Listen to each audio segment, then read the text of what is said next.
I think we literally banned it every single time we played against them. So what do you think makes him spooky on this hero? Like, what is it he does better than other Marcies? I don't know. He just gets to like 20 minutes, gets a BKB, and one-shots your carry. That sounds pretty good. Yeah. I like when my 4 does that. Yeah. So if I'm not mistaken, in the upper bracket when these two faced, Aster had Lesh every game, both games, and they 2-0'd. Very, very powerful and popular hero these days. Yeah, Lesh is crazy. We see the next first ban. Wow. To enable the Lesh. So, I mean, very standard though. Like the Maiden, I think Maiden Leshrac is just pop up at this TI. Maiden is an insanely strong hero, and Lesh is probably the most contested mid lane hero right now. One of the most. 8 Broodmother is pretty interesting. What do you think about it, Toby? I'm the biggest Broodmother fan. I would have picked it. I'm not sure what Sai is gonna do with it. So I think we've seen in multiple series now Crystal Maiden as a direct response to Marcy. Obviously a good lane counter because you have a slow and a root as a support. Is there anything extra about this that makes Crystal Maiden a good response to Marcy? Is it just that the other 5s can't really handle her, or is it really that simple? I think the CM was more preparation for the 8-pick that was coming out, especially the Brood. And I've seen Sven and Lich against Marcy to give armor. Yeah. Yeah, I think Maiden's just, in any case, probably a pick that you just would love to have in the draft from the beginning on. Just a strong laner and, I don't know, just rounds up a lot of holes already before the draft. Second stage bans are pretty interesting too. Mars and Naga against Aster. I mean, just high contested heroes as well. I think Naga is a Brood counter as well, right? The meta carries love to lane against the Broodmother, so that's why they get it out.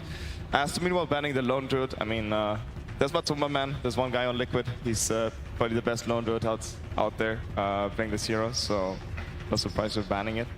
And the 1 HP hero is getting banned out as well, the Pangolier. Do you hit some crazy timing with Lone Druid Brood when you get the Lone Shard? Is that what they're considering, or is it just like in general a worrying timing that you're facing? Is it just like extra strong, or just a targeted player ban? I think what's scary about Liquid is that if they pick this Lone, they can flex it onto lanes. They might play carry or mid, because Mick is also very comfortable playing the carry role. So banning Lone Druid against like, whoa, super crazy. Banning Lone Druid against Liquid is just a safe shot in many cases if you're not sure what to ban. I was going to ask, what is left in the pool that's good against Brood? Because we've seen a couple of Brood games where they pick it relatively early and it's been punished. Spirit Breaker is obviously very good. There's Kunkka. Anything else come to mind for you guys? They still need a carry hero that can lane against Brood. Yeah, that's true. Like, you see this Broodmother, the thing is, nowadays I think Brood is almost always on the off lane. You don't really see it mid. So, the thing is, like, obviously there's only a limited amount of heroes you can pick into this, right? You cannot pick any carry.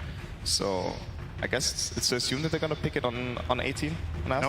Knowing Mane, he plays both Monkey King and Gyro, who I think both fare pretty well against Brood, right? They have a way of dealing with the Spiderlings once you get the Flak Cannon up when Brood gets level 6.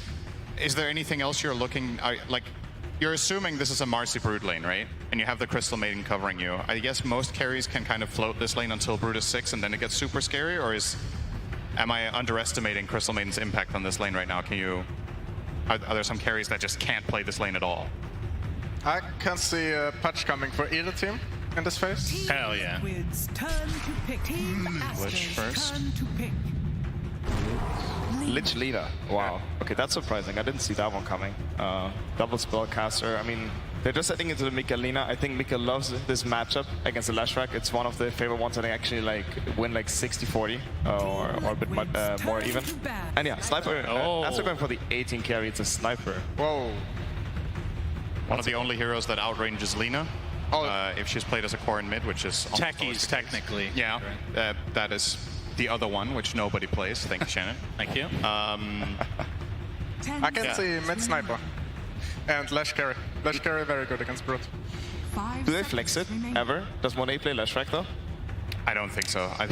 I think Aster's read here is that, okay, this Brood we can handle in the beginning with our Maiden, and we obviously have the Spirit Breaker rotation possibility, so we can get away with putting Sniper safe lane, and once Brood gets level 6, things might get dicey and they have to swap their lanes around, because Sniper cannot play this lane after Brood hits 6. It's one of the... It's actually interesting to see Sniper as a response here, because usually Brood was a massive counter pick to Sniper I want to say half a year to a year ago when it was played mid more, sometimes the last pick brew would just ruin his game. So yeah, like it's a double range against double melee offlane, right? Like main sniper against Marcy Brute. How do you think that's gonna be like? I think Brute can play this lane. I think it's a pretty good Brute lane. I hope it's less scary, to be honest. Is it better? Yeah. Is it possible that Aster start at tri-lane for like a minute or two? That's what we've seen some teams do to try to shut down Brood in the beginning. You see Liquid banned out some of XXS's best laning heroes against Brood to prevent that they set a 1v1 and just play an aggro tri-lane, right? They banned out the Pango as well as the Mars, which XXS has been playing phenomenally this tournament. Are you kind of worried that a potential starting tri-lane from Aster is going to make Brood's game too difficult? Or are you happy as Brood that, okay, I'm getting shut down a little bit, but Matsu's going to get a free game? No, Brood definitely needs a good start. So if they can give the XXS a lane where he can play 1v2, it's possible, but it's hard into Lich, I guess. Yeah, Lich is already a spooky laner. So regardless of the position for Lesh, Team Aster looking for off lane, I assume, and Liquid in position 1. Yeah, except if XXS plays Subara. I'm not sure if he can play Spellbreaker. Okay. But that is not out of the question, but I do think it's Bobocup playing that. A thing I see on Liquid right now, what I would love them to like adjust in the draft a bit, is that they have no clear way of initiating at a certain point in the game. They have Marcy, Lina, and let's say post 20 minutes or something, it's not the easiest to engage fights. And Lina and Lich, they want heroes to go in for them. So there's still a Matsu pick coming up. I would love to see Liquid pick up a hero that like goes in first. I'm not sure what would fit that, because he also has to worry about the last pick XXS. He still got some time left though. You also would imagine that it would be nice to have the carry use Frost Shield, right? You're picking this Lich early against essentially nothing that Frost Shield counters in terms of defense, right? So at the time when they picked Lich, they saw CM Lesh Spiritbreaker who have like basically 0 physical damage. So now that you've picked it in this manner, you would imagine Liquid have some sort of an aggressive plan. Like you said, carry goes in first, pop Frost Shield on him for the control. Yep. Or you put it on Marcy, but that doesn't really feel like that's maybe the most valuable. Bloodseeker is going to be the choice. That's interesting. I don't mind it. I'm not sure how this against Sniper. What do you think, Toby? I think it's really good against the Lesh and Barrow. Yeah, it's good against Lesh. Yeah. I think they have sniper problems. Yeah, there are some sniper problems though, yeah, that's true. But I like the idea, like it goes in for the rest of the team. Rupture is a very old school counter. Bloodseeker is not so popular in this TI, but yeah, it basically fits the gap of like frontlining and sort of lockdown. It's not a stun, but it does like 50% of it. So if you're, let's say you're entertaining the idea of running standard lanes with 2-1-2, what kind of an offlaner do you pick with Spiritbreaker against Lich BS? It's a pretty strong lane, right? Just some melee hero. Not a range? Not like oh, it's too hard. Something I think it's too hard. So XXS would have probably liked to play any of the like 4 last bands of Liquid. Yeah. So, all right, they have made up their minds. So it's going to be another melee hero, the Underlord. That's interesting. What do you make of this? I'm not sure. So, I mean, both drafts are very interesting. Like, it's actually tough to do. The mid matchup is going to go pretty well for Liquid. They got the Lina against Leshrac matchup. He is playing against Subara, which has always been a bit annoying for her to deal with because he gets on top of you. I'm not sure what the bottom lane is going to go like. This entire Bloodseeker. Pretty good for Bloodseeker, but he shouldn't feed on Underlord. Yeah. And free Brood game in my book. So. Free Brood game? Yes. Okay. You're both taking Liquid? Yeah, I mean, I'm thinking. Like, I think Liquid has like a pretty good shot, but I think Aster has OP heroes as well. I'm taking Aster. Okay, split panel then. Let's go to Sir Action Slacks, who's looking like a mob boss today. Very, very nice. Let's hear what he has to say. Thank you so much, ladies and gentlemen. Welcome to the International Game 1! Woo! Singapore is ready, my friend, and it seems like you guys are as well. Disgusting draft, if I may. A Brood Mother, a Bloodseeker. You really are treating this like an elimination game, huh? Yeah, shout out to Quakeva for the Brood. This one's for you, buddy. Never left our team. Attaboy. So, are you concerned at all? I want to know a little bit about how you guys prep for this. You had a big, long break. I think most of it was on your big old brain. What did you guys do during that time off to get ready for a team like Aster? We did nothing. We sat in our rooms, chilled a lot, watched a ton of Naruto, which I'm slowly trying to get into potentially.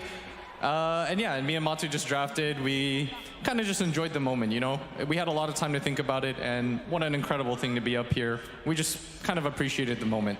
All right, well, all those weebs in my game with the anime profile picture, apparently that's all you need to do to get good at Dota. Let's see if we get a good match, my friend, and we'll throw it to our casters. Thank you, Sir Action Slacks. A very informative interview as always.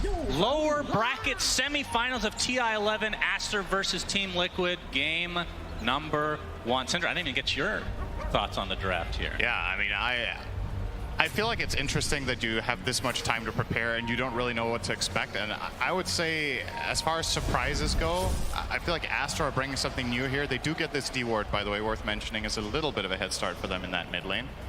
They're bringing some stuff here that we haven't seen them play that much. They're playing the Underlord on XXS, the Spirit Breaker on Boboka. I don't think they played these heroes much, if at all, in the playoffs, whereas Liquid are more sticking to their guns of what we've seen. So this is something I'm very curious to see throughout this day in the next series as well, like how the teams prepare and have different approaches. I'm not going to say one is better than the other because I genuinely don't know, but it seems like the that's the thing about having this many days off is the theory crafting probably gets to the point where it's not even helpful anymore. We're going to see the rebound here from Boxy, but Siamese Cat's going to be A-okay. And looks like the bounties have been split evenly to start us off here for today. Yeah, and it will be the expected lanes here. So bottom lane will be Brood together with Marcy against Maiden Sniper, mid is Lesh against Lina, and finally top lane Underlord, Spirit Breaker facing off against Lich Bloodseeker. So as we talked about on the panel, probably a slight edge in the mid lane to Mickey here with the Lina matchup against Lesh. We've seen this played a decent amount this tournament. Lesh has been incredibly popular, and Lina has been one of the best responses that we've set our eyes on. Speaking of which, setting eyes on, Boboka is playing very aggressively onto Insania, skilling charge level 1 for some damage. As Mickey and Ori facing off in the mid lane, Lina versus Leshrac. You can see Zai getting harassed by quite a bit as we have a pause. And I don't know if those are oohs, ahs, or boos, or all of the above, Cinderin, but the first pause today. And the crowd goes wild. The crowd goes ah. What a pause! So I imagine we have a small tech issue. We have not been given a reason just yet for why this pauses, but this gives us a little bit more time. All right, so disconnect from Insania makes it seem... Well, I've heard some players have to change their chat wheel to be not GG, but of course that might not relate to these teams at all, considering they're all good manner players. Yeah, I wouldn't imagine a player like Insania having GG in his chat, but you never know. You'd be surprised. You'd be surprised once you know, you might have your opinion on players and then you meet them in real life. Never meet your heroes. Totally different beast, you know? Never meet your heroes, and that's why I regret ever meeting Sir Action Slacks. He was your hero? That's true, actually. That wasn't accurate at all. I just wanted to throw that out there regardless. The conclusion is never meet Slacks. Yes. Yeah. I think that was what I was trying to get across. Appreciate that, Senator. That's why you're here. You're analyzing my thoughts. Telling you what you wanted to say. That's right. Very good. Tell me, how does Zai play Brood this game? Yeah, so it sounded like, so Topi is quite the Brood specialist, right? And it sounded like he thinks this should be a free lane for Brood. I don't play the hero much. I feel like, from my perspective, Maiden Sniper probably does okay, or at least for a few levels. Once Brood gets level 6, you're screwed down here as Maiden Sniper. You have to evacuate and solve it, but that's where Aster have a hero like Underlord who could go there. They could park the Lesh there if they really have to defend the tower. But for starters, I would imagine this double range lane does fine against Brood. Zai will just try to stay alive, get some CS where he can. You're seeing Boxy currently planning on pulling the wave down there to try to get a little bit of a different lane positioning so that Brood can get closer to his tower.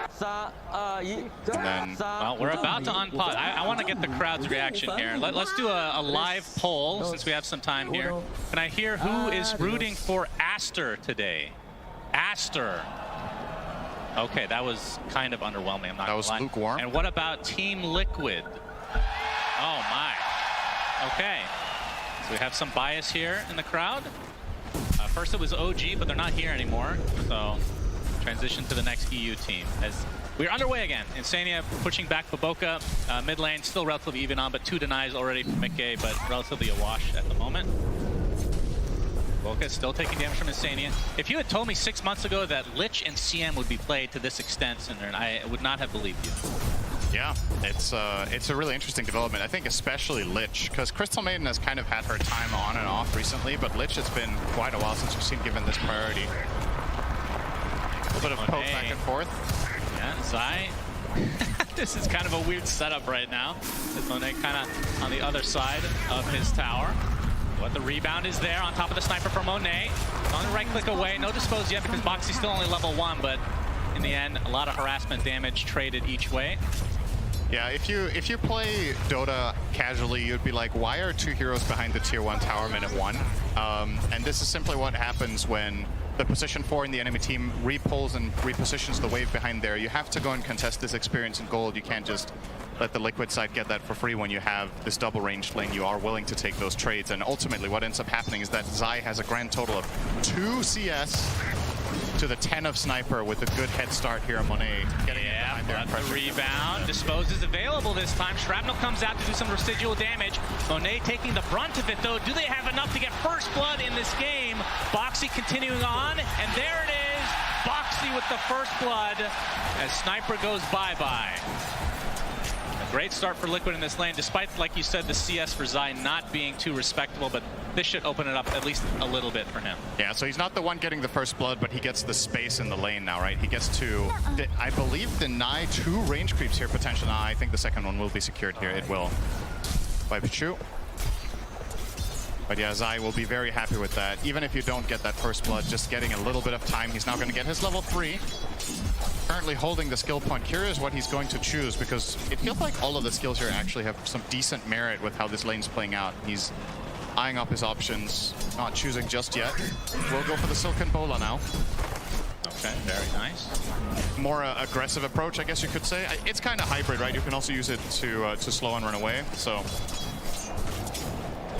Yeah, but like you said, once he hits 6, should be scary times for Aster. I mean, at that point, what is Monet doing? Like, where can you go as a sniper? See another rebound this time onto Siamese Cat for the Crystal Maiden. Looks like that's going to be another death in this lane for Aster. As Boxy and Zai kind of punishing, which we've seen so many times with the Marcies in this tournament. Insania in the top lane, though, getting chased. Looks like he'll live as Matu trading some right clicks with XXS. Yeah, obviously the Bloodseeker benefiting massively as well whenever they play aggressively bottom, gets that thirst bonus up top and trying to turn that into even more advantage here for Liquid. Yeah, you've got to be really wary of your positioning, and it's easier said than done, right? Your Crystal Maiden, you kind of want to at least put some sort of pressure and do some damage, but at this point when Marcy and Brood are both level 3, I think you have to backline behind the Sniper. If he gets jumped on, you use both your spells defensively and you try to reposition and stabilize. At the same time, if you have to sacrifice somebody, it's better that the Maiden dies than the Sniper. And then ultimately when Brood hits 6, I think the Sniper is just going to sit maybe mid, or you open up top and you play up there. Okay, Zai taking some serious damage bottom. Not enough to die, but he doesn't have any regen except 1 level in Spin Web, so it'll take quite a while before he's online to fight with Boxy again. And Boboka able to TP out. And I would expect the kills to start ramping up a little bit more now, just because we have such aggressive heroes overall, especially with the Spirit Breaker on the side of Aster. As we haven't really seen a gank mid. Does that surprise you at all? Because I feel like that's a Spirit Breaker special, as I say that he's charging right now. There you go. I don't think it's surprising we haven't had it yet, but I think this is a pretty good time to do it. Mickey's running out of mana. There's no power runes, but we'll not be able to find the angle here. Bobokov is charging from base. Oh, Boxy. Trying to turn this around onto Monet, as Zai's going to be able to get the Insatiable Hunger off as well, and Monet's in a lot of trouble with the Frostbite, dealing a lot of damage to Zai in the meantime, as Boxy looking for another kill for himself onto Monet. That is the second just for him. I'm not even sure if Zai was in range for XP at that point. I'm sure if Boxy got all of it, they don't really mind. Again, it's a matter of just giving Brute the space here to recover the CS in the lane. Zai currently sitting on 1-0 and 2 in terms of KDA, so... Oh, the charge coming from the other side from Boboka, but Boxy is ready for this, but the Split Earth is there with the Pulse Nova. Mickey taking tons of damage, does get off a good LSA, but it does not save him in the end, as Boxy getting run down now by Ori's Pulse Nova. Double kill for him. And Zai, now that they know he's left to his own devices, they can kind of harass him out of lane to a degree. Oh my god, look how many creeps are mid too. They get the double kill. This is 2 full waves and a siege creep just hitting this tower, so First of all, you get a lot of tower damage in here, but the death stings that much more for the Lina losing. Zai getting low, and Baboka's charge will finish the job as Aster now all over the map, as we kind of expected with the draft. Able to take full advantage of this space cow. Yeah, this is the luxury you have in this position with having this Underlord top. It's hard for Matu to put meaningful pressure onto XXS, who's running a Bracer and Ring of Health. He's just buying a full self-sustained build. He's going to finish his Vanguard now as well, coming out on the Courier. So if you want to kill this Underlord as Liquid, you need to bring 3+ heroes. I don't think they have any other way.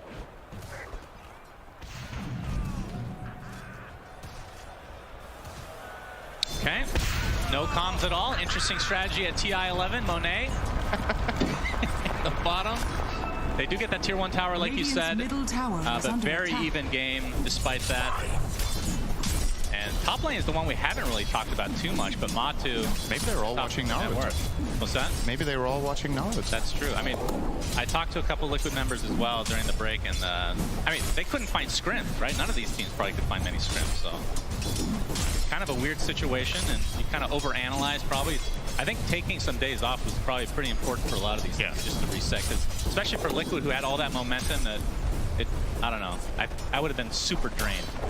The overall consensus that I gathered was that I think most teams, if not all of them, took 1 to 2 days off and then started getting back into it. You know, you take a little bit of a break, make sure you don't overwork yourself, because it is very, very mentally taxing to prepare for these games, and you've obviously played a very long tournament already to get to this point, so getting that little bit of a breather, definitely helpful. Aster with a... I don't know if we should call this a recovery. Obviously, the bottom lane was not going too hot, but the rest of the map looking very good, and with that rotation bot where they killed Zai, they managed to take the tier 1 tower. They almost got the tier 1 tower mid as well, minute 8, which is very good news for Aster. Zai.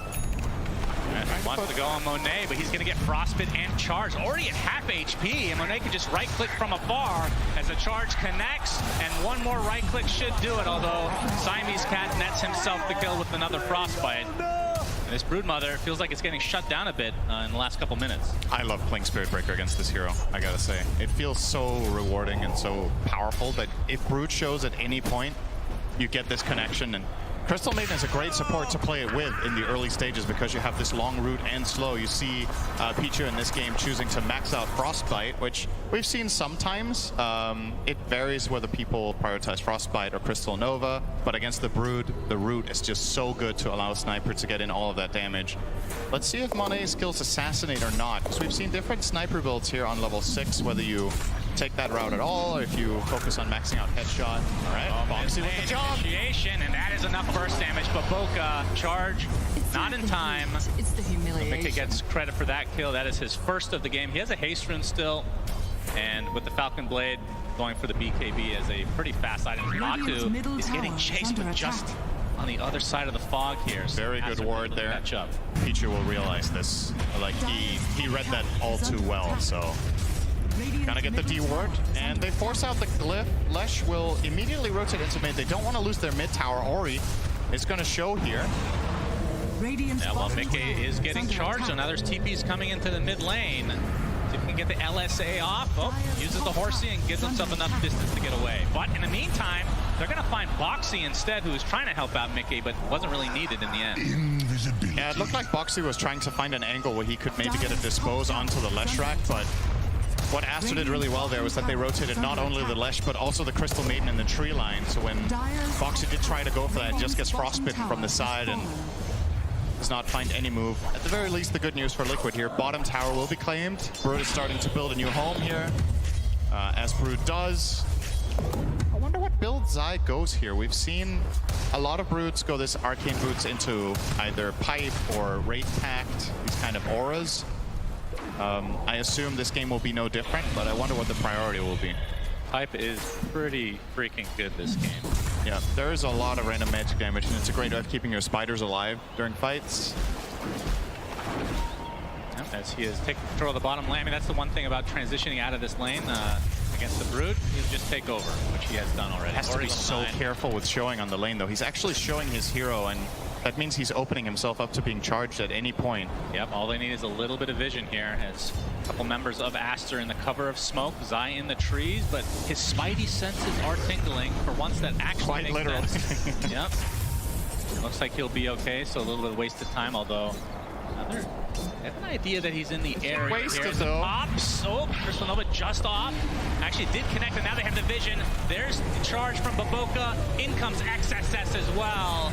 And that is a big kill onto Zai. It took some time, but it worked out, and now XXX can just go back to where he came from. This is a pretty cool duo of heroes that we like never see played. The Spirit Breaker plus Underlord combo. You charge someone, you Fiend's Gate in, and Spirit Breaker has that natural follow-up that he needs. This hero's, one of its weaknesses, even though it's one of the best roamers in the game, is that it doesn't really solo kill very well. But, you know, if you have something like Underlord connecting or Sunstrike, like whatever it is at your disposal, then situations can suddenly look quite promising. Baboka with a charge, no ruin here. Moxie is here. Nice Pit of Malice though, but the Dispose keeps XXS at bay. Already at half HP, and in comes the Lich as well. But look, 4 members of Aster are continuing on here as Insania gets off his Chain Frost. Looks like he will drop in the end as Matu has finally come to play, but the Laguna Blade on top of the Rupture is enough to find himself a kill. Now the focus is onto Baboka, but the Sniper's gonna get the brunt of the damage as Boxy gets the stun off, and Baboka will be next. Big turnaround here for Liquid. Great transition from Matu. And they make sure to bring the numbers there.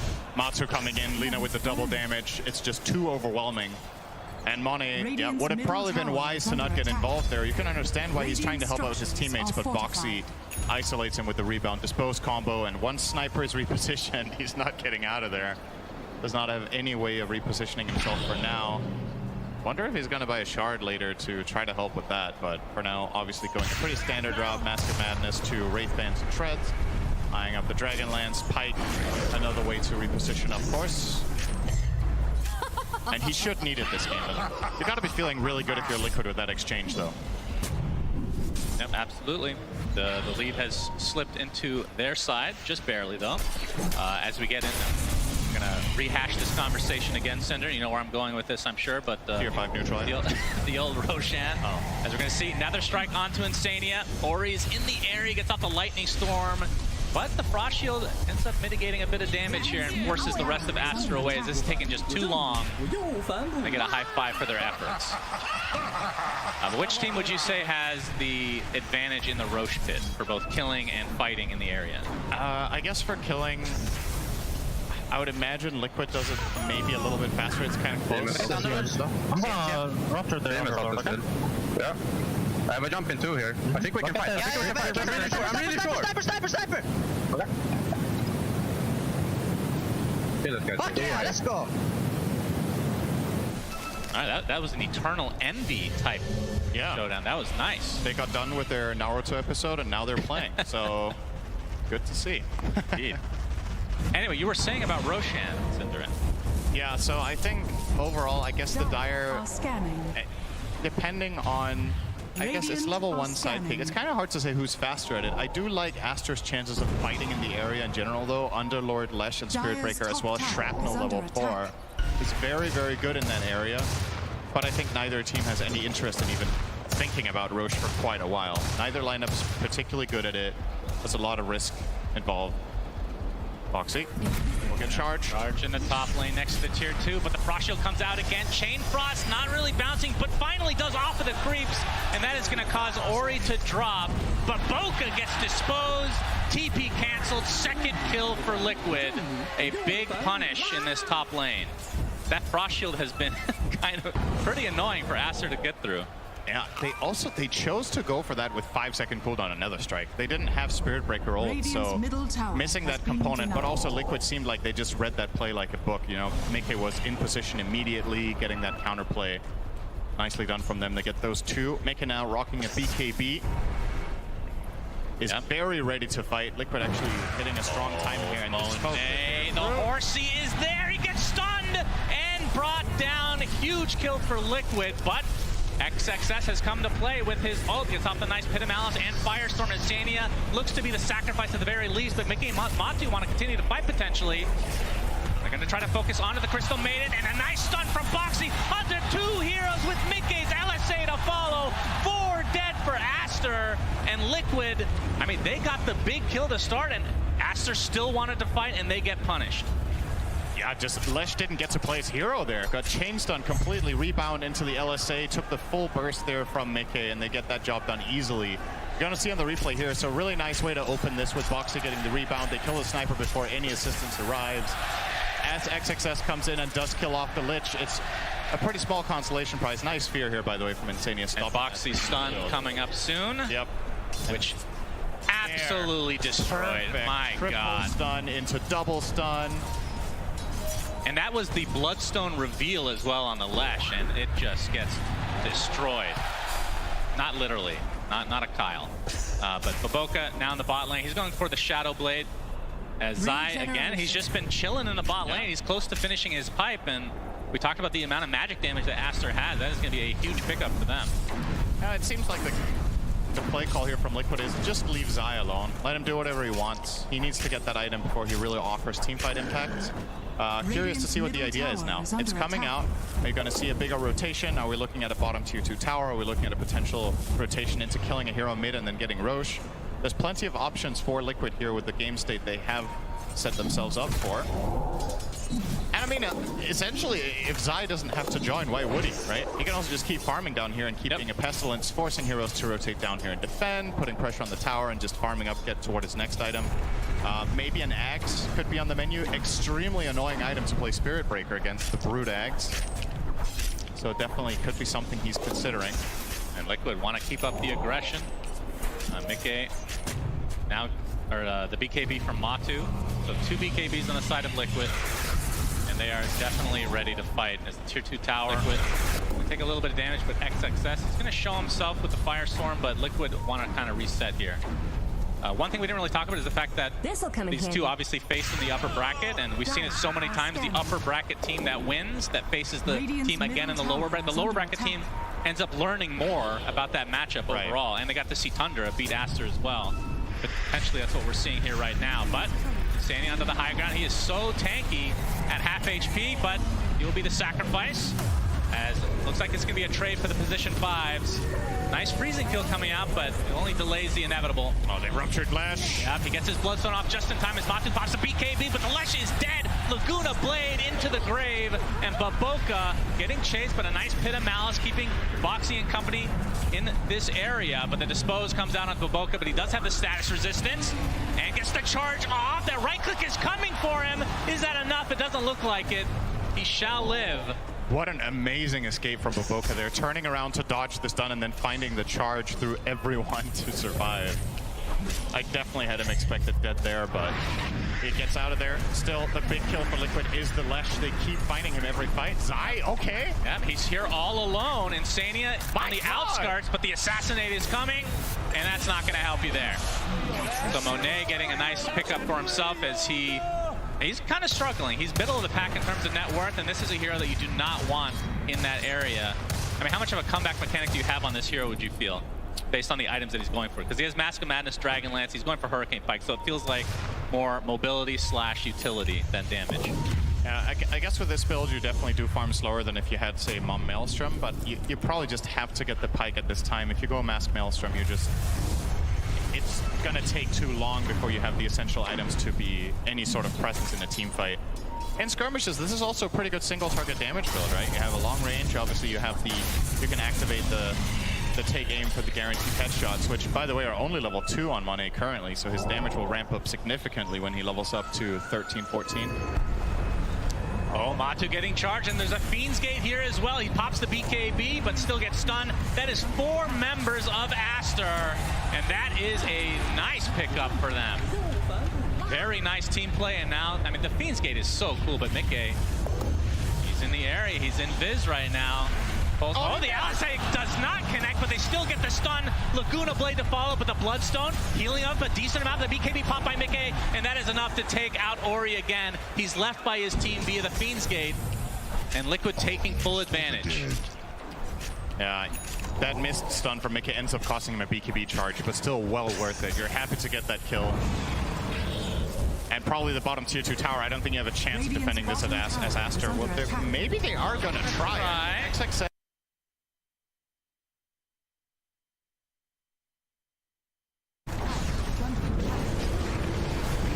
finally comes out. It's only going to connect a couple times, but Mickey looks to be mega dead, and Zai and company have to get the hell out of here. Insania is successful, but Zai inside the Pit of Malice charged up, and it looks like he's going to be brought down as well. So Aster successfully defend the tier 2 tower.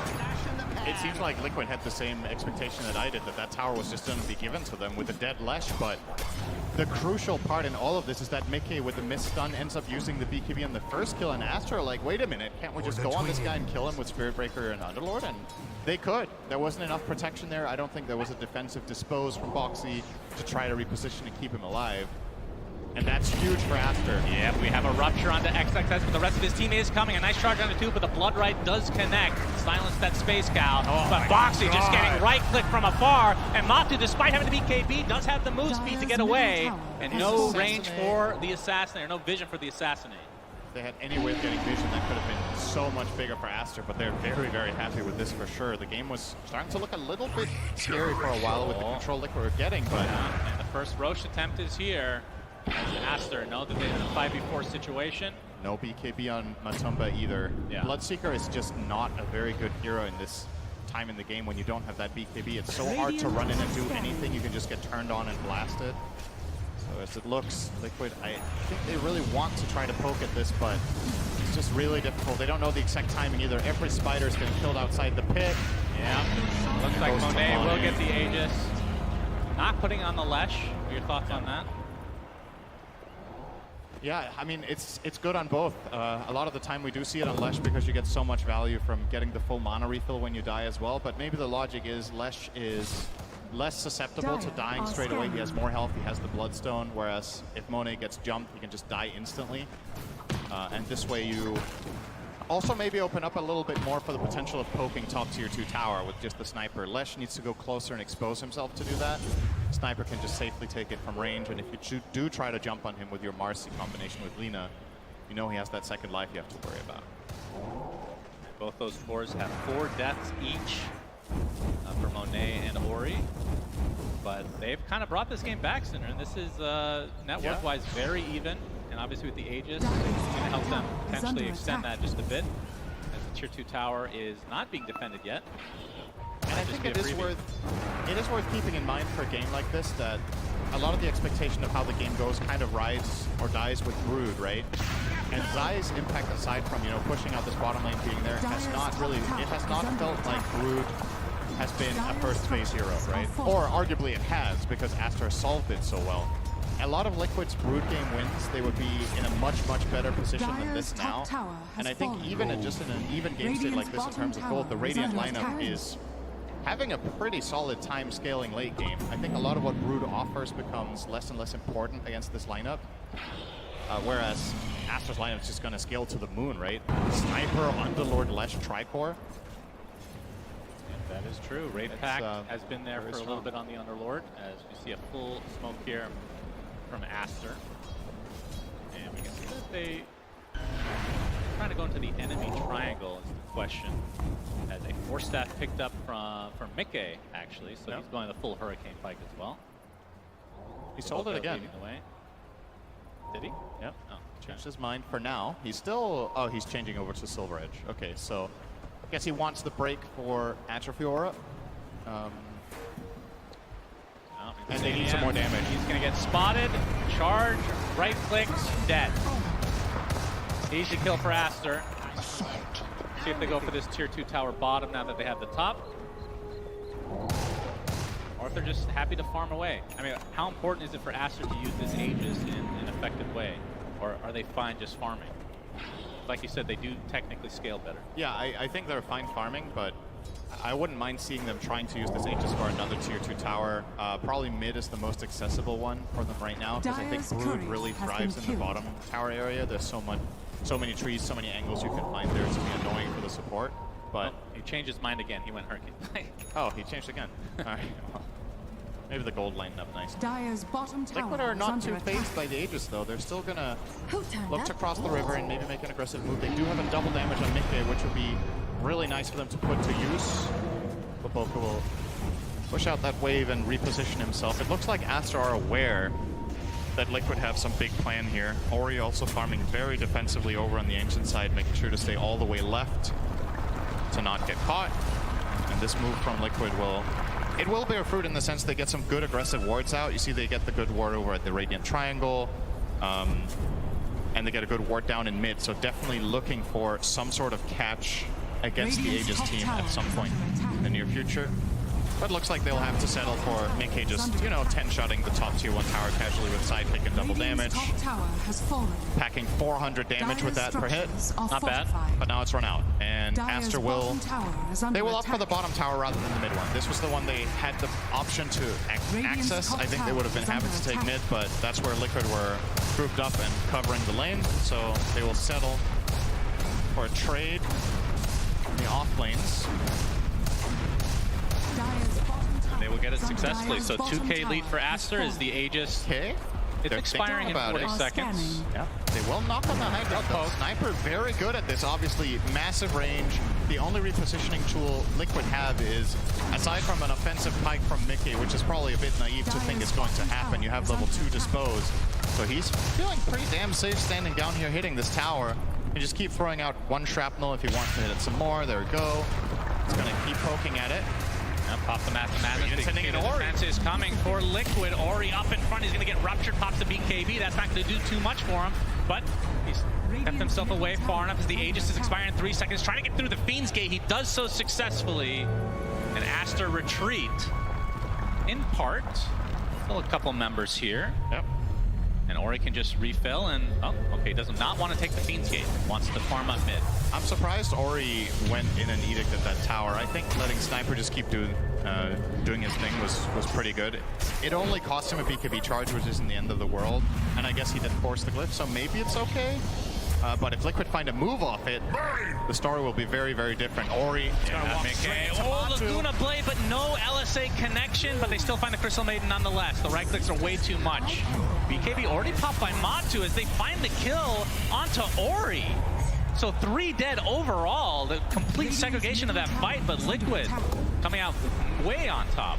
Yeah, so what ends up happening there is Lesh has BKB cooldown from bottom, and he's walking in the mid lane together with Spirit Breaker. I think a pretty crucial mistake there from Aster, actually. The 2 heroes were even stacking up, so they got chain stunned and didn't get a charge off to try to protect Ori. He just walked straight into Matu, got ruptured and killed, or actually didn't even rupture, I think. They just hit him and couldn't get away anyway without the BKB. Zai able to clean up to tier 2 mid. That is a huge swing for Liquid. And we won't know for the next Roche for another minute 40, but that is going to be an extremely important factor in this game, as it usually is.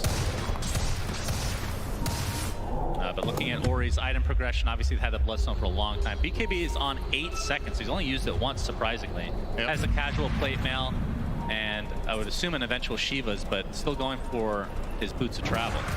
I mean, his farm for a Lash is not very good this game. No, I think he's had a couple of times maybe pushing one wave too many, and Liquid have done a really good job punishing him. Overall, the 5 deaths on the Lesh is a major setback. You compare that to Mickey on the Lina with only 2. Has a 50 CS advantage because of this.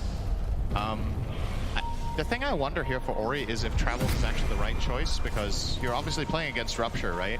So having extra mobility in the fight isn't necessarily going to translate to more safety or more damage. Whereas having items where you can just stand your ground and survive longer, like you said, the Shiva or something to that effect could be an interesting choice. But maybe even Ags could be a thing this game. You're against Brood, Bloodseeker, and an attack damage Lina build. Nihilism. I think Nihilism could be interesting, but well, for now it is going to be the Travels. And obviously it depends whether the flow of the game will turn into a little bit more of a stalemate where the teams are just pushing out waves and farming, because then Travels are obviously great. But if we have a key fight coming up sometime soon, this might not be the best allocation of net worth that Ori can have at this point in time. Getting those Travels up. Roche will be known to us now. It's a long respawn. Yes. 233. Will be quite a while before Aster potentially get their hands on that. And I do say Aster because they are controlling the area for now, and they did get the first one. There's no saying that Liquid can't make a team move in there and contest it. Yeah, Matu has his Mjolnir now. Zai has had the Wraith Pact pipe the Ags and is going for Aghanim Scepter. Spinner's Snare, really. Yeah, it is very good, this Axe. When you're playing a Brood role where you don't have to deal very much damage, this Axe is just incredible for map control.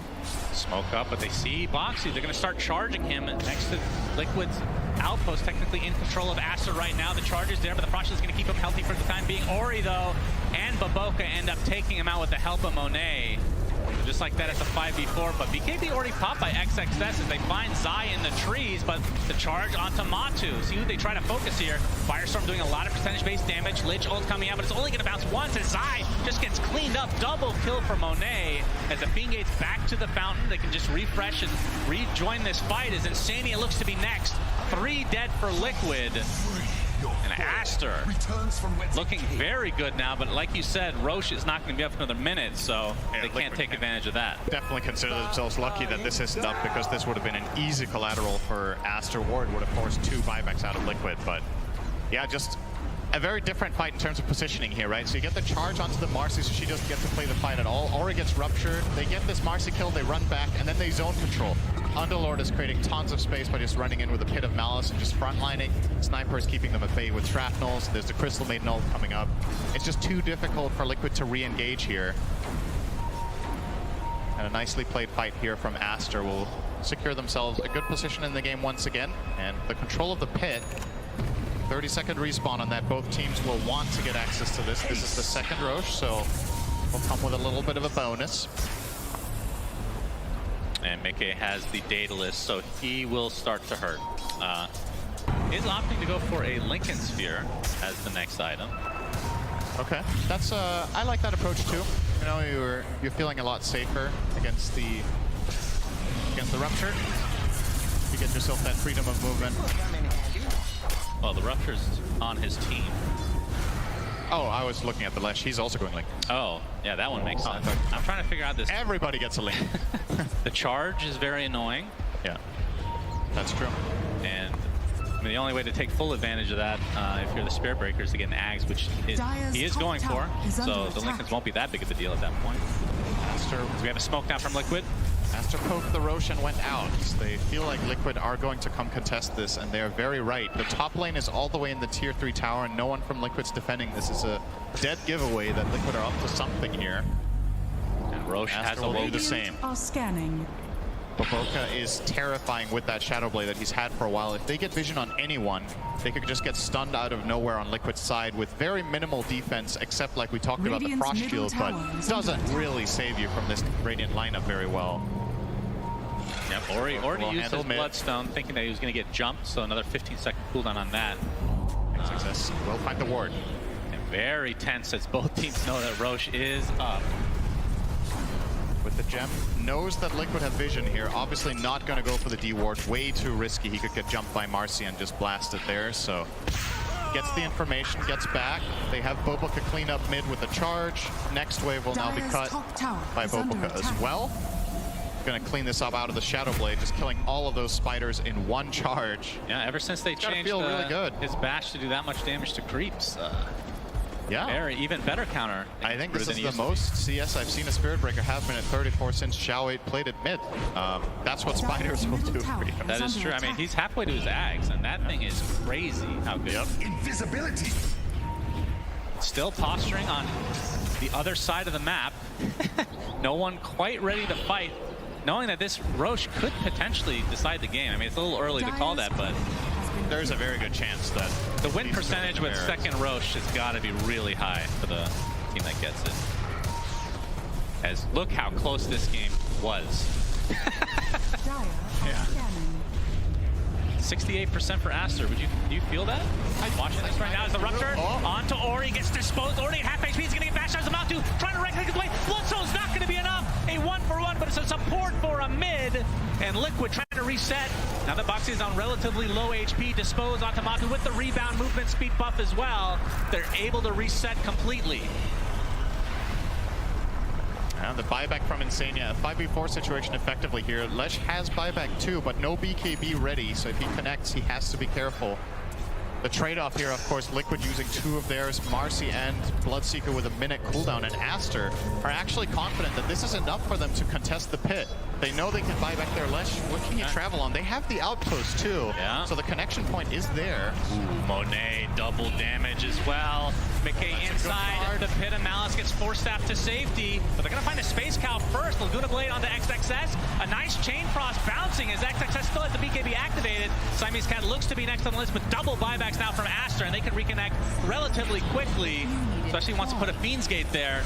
Still 5v5, but that is several buybacks from Aster. But like you said, the BKB is very important for Liquid. The charge on to Mickey, but the Frost Shield's going to be able to get a lot of his physical damage. Boxy's going to be dead, trying to help his teammate, and Mickey pops the BKB, trying to get the dieback onto Ori. He's at half HP, but the Bloodstone healing up to a high degree, but it's not going to be enough. Ori diebacks, and Monet stuck in. So what is it? He's just stuck there, trying to right-click his way out of this, getting some lifesteal now, but Zai, is he be able to take him out in the end? It's going to be close. Monet is still lifestealing, despite just standing still for the last 30 seconds. Matu has already died, and now Baboka trying to chase the Lich, but there's the rebound. Mickey gets instantly stunned, disposed back, they kill Monet. Finally, he buys back into the game though, and now the Unleashed going to town on XXS, who's bought back himself as well. Looks like Broodmother is next here though, and now this has turned into a 3 versus 2, technically in favor of Aster, but Baboka dies. That's another dieback for him. Boxy keeping away, he is successful. 6K lead for Liquid. What the hell was that fight? It's actually completely insane. If Aster do end up claiming this, I guess they're somewhat okay with what they had to throw for that. They spent, how many buybacks was that? I kind of lost the overall. A lot. I mean, this isn't even accurate. 4 buybacks, Yeah. I believe, from Aster used in this situation. Obviously, they had to buy back Ori in the beginning, so again, Ori really not progressing Liquid. too much. They want to go. They have the rebound available. Roche is relatively low. The Frost Shield is there, but a nice pit of Malice. Gonna root that. But Boxy gets into the pit. He gets to dispose of. Who gets the Roche is the question. Nobody wants to kill it. And finally, Monet, he snatches the Aegis. So technically, Liquid get the kill. Not sure who got the shard on top of that, but either way, Aster is happy with this exchange. Looks like Boxy, did he actually take the shard? Boxy grabbed it, and in a fit of panic, he used it instantly. I don't think. Oh no! I don't think that's the best shard they could have used there. Maybe. What are the other options? Brood or Lina? Yeah, maybe it's actually. Yeah, the best it might be fine actually. Now they have a save that they haven't had before. They can obviously rebound the target away. Ori, yeah, okay, not able to hit the LSA there, but. Wow. I mean, honestly, the craziest thing about the team fight that we just saw was how long Monet stayed alive, right? It's because he's getting Crimson guarded by the Underlord, so the spiders do 0 damage. Zai has a 0 damage item build, so he's basically tickling him. And Monet was just using Mask of Madness, standing still and pressing A-click on the ground. I've never seen a sniper stand still for that amount of time. It's gonna have some more action, it looks like, potentially. Rupture. But Zai is kind of stuck. He's going to get charged at it. XXS is taking the brunt of the damage from Matu. He's going to get bashed up, but will be able to get the Fiend's Gate out in time. As Liquid just don't have the damage right now, but Zai, he gets charged in on, into the Nether Strike and into the right clicks of Monet. And now with the assault onto XXS, he's going to add insult to injury, and this push will be even faster for Aster. No pun, I mean, that was a rhyme. Intended. Tier 2 tower looks to be done. How much more can they get? Still 3.5 minutes on the Aegis. 50 seconds on Brood as well. Yep. And Zaya does not have buyback gold. They do not know this for a fact, but they might have a feeling based on the Aghanim Scepter being purchased that he cannot reconnect to this fight. Still, you have to be a little bit careful about this high ground push. Marcy is very terrifying on defense, and as we've already established, Boxy with the dagger doesn't even need to rebound in. He can blink in and dispose and rebound out to maybe force a BKB. Can obviously also rebound in and dispose and then blink out if he's fast enough. If he takes any damage, that is not happening. He can rebound his teammates. He can also do that. He could rebound Mickey in and lose the game. That is another option he has. We have seen it during the DPC. We have seen the Marcy Shard win games and lose games. Come on, Boxy. Habibi! I'm keeping over. I'm keeping over. I can't get it. I mean, whatever happens, this fight will do a good for us, I think. Yeah, buyback sniper. And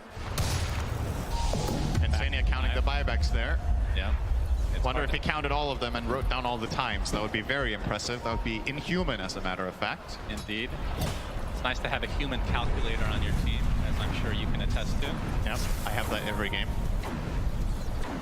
Well, 2 minutes still on the Aegis for Aster.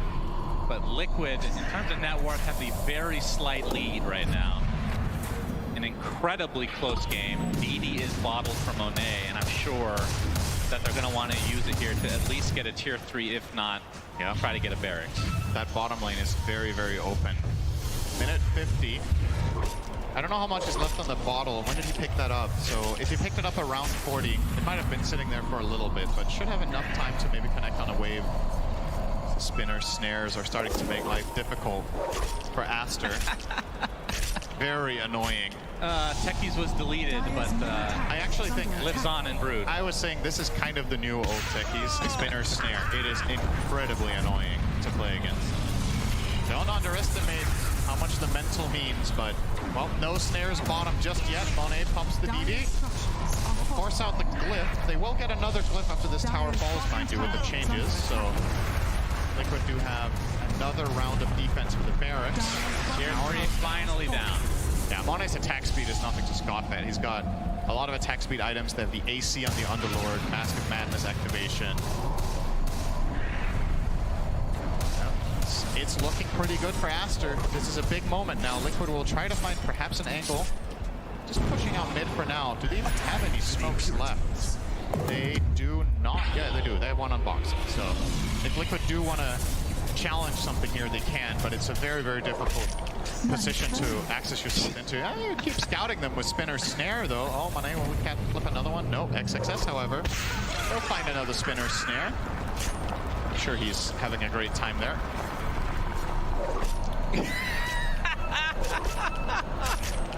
They're smoked up, but he knows, right? It notifies them. Yep.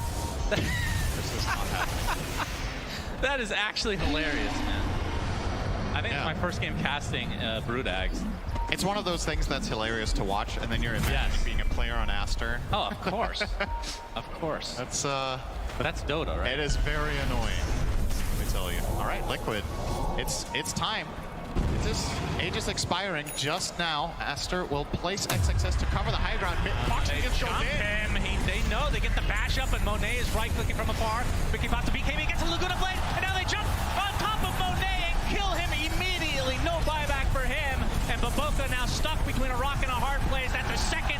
Make it 3 for Mickey.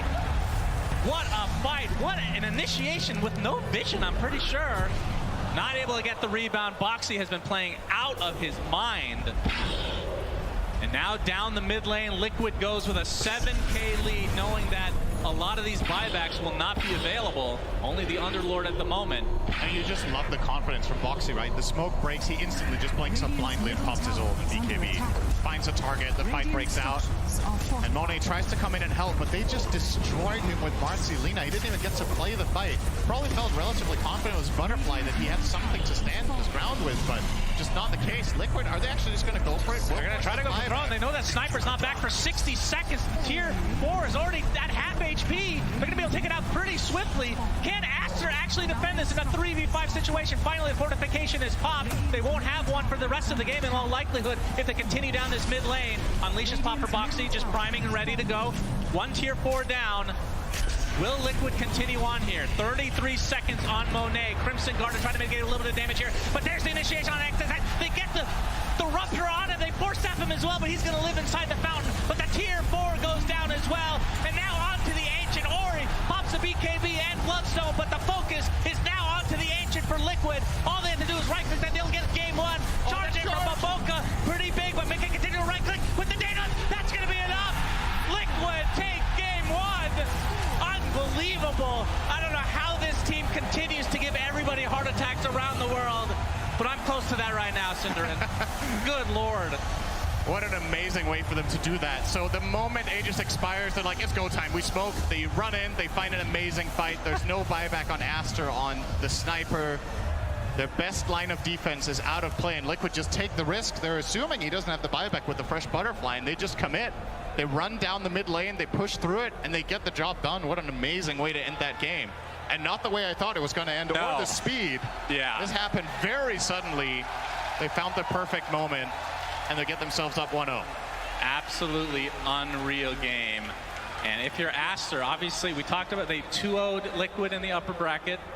They face them now, and this is a team. This is a different Liquid team than we saw in the upper bracket. I mean, they were upper bracket, sure, but their momentum, despite this break, is just ridiculous. This is like Team Spirit, not to pat myself on the back, Team DC from TI6, like a lot of these memories are coming back to me sooner, and this team is pretty fearsome, to be sure.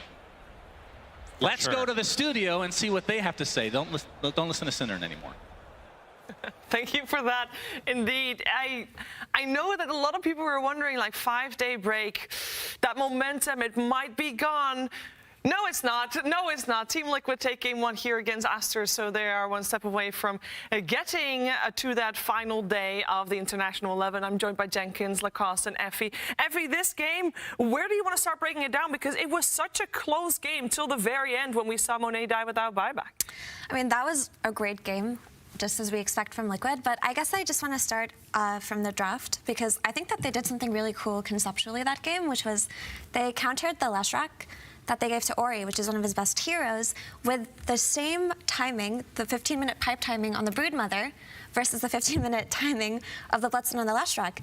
And it felt like every time Ori was taking these fights, he just was not healing. And the BKB from Lina came in so early as well. So I think if you just break it down to basics like that, they had a lot of really cool ideas that they obviously prepared for. How does this keep happening? Every single time Team Liquid plays, it's just pure chaos, pretty much. You know, ever since like their days in Alliance, some of these players, like, you know that they're not going to be able to close out the game. Something weird's going to happen. Like they're serious against Thunder Awaken.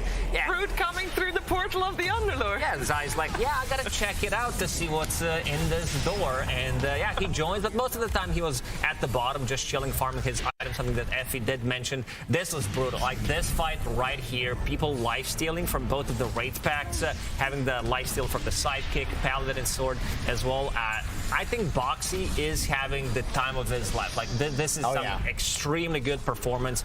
This might even be, you know, Boxy, Tasca really up there, but Boxy on Marcy completely different. That TP was insane. Yeah, so many times clutch plays coming out from him. It's like a redemption arc for him, I feel like, because, you know, when Liquid lost Taiga, I think a lot of people were thinking, you know, Taiga, for this guy, he's an offlaner. He's coming in and taking Taiga's role, you know, fan favorite going over to OG, but it's like he has absolutely proven himself over the year. I think we were pleasantly surprised casting him in throughout the EU DPC, but this isn't just like a pleasant surprise from him. This is fucking insane. He's legitimately carrying his team. That last game was entirely on his shoulders. The blink up onto the high ground, the BKB TP out that we saw, he was not only initiating every single fight, his 2 cores were dead, and he was carrying it. He was doing the damage. This guy's a 4 position, not the carry. No, he's definitely insane on that role, as you say. And someone who's also insane, a little bit, is Sir Slack, who's in the crowd.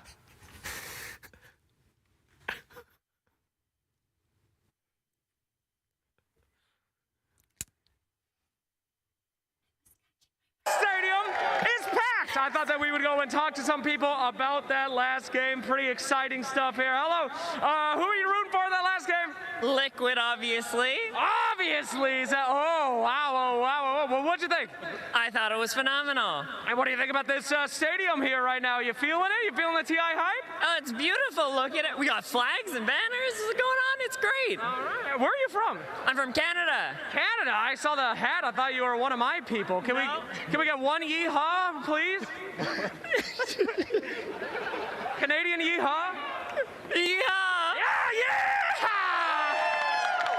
All right, any Aster fans? Anybody like Aster? Oh, okay, we got an Aster fan. What do you think about that last game, my friend? They need some words of encouragement. Anything to say? They're both pretty good, but I just support whoever wins the team fight, actually. Okay, well, that's depressing. I think they needed something more. Don't worry, you can do it, Aster, right, boy? Everybody, we got it? Aster! All right, fantastic. Well, we're going to pass it back to the panel, my friends. But before we do, I just wanted everyone in the arena to let those people that are watching know what they missed. Can we please tell them from home how hyped we are? Let's go, Singapore! I'll do it. All right, back to you guys. Thank you very much, Slacks. Indeed, Slacks and banners. What more do we really need? I know that Aster needs a little bit more, though, because they got a lot of pressure on them now, Lacoste. Yeah, most definitely, because, you know, they showed what how good Dota they can play on LAN, but if they don't win this series, this is going to be the second time in TI history that there's not going to be a Chinese team in top 3. There was one time that it happened, it was TI3, but other than that, you know, they are carrying the torch for their region. Yep, definitely, because they eliminated the other Chinese team that was in the TI, that was still in TI, and PSG LGD. Let's hear them talk about it. 打那个汤者的时候，我能感觉到我们队有一滩压力，就是自己给自己压力，就没有什么别的原因，就是可能感觉就是放不开吧，就我们。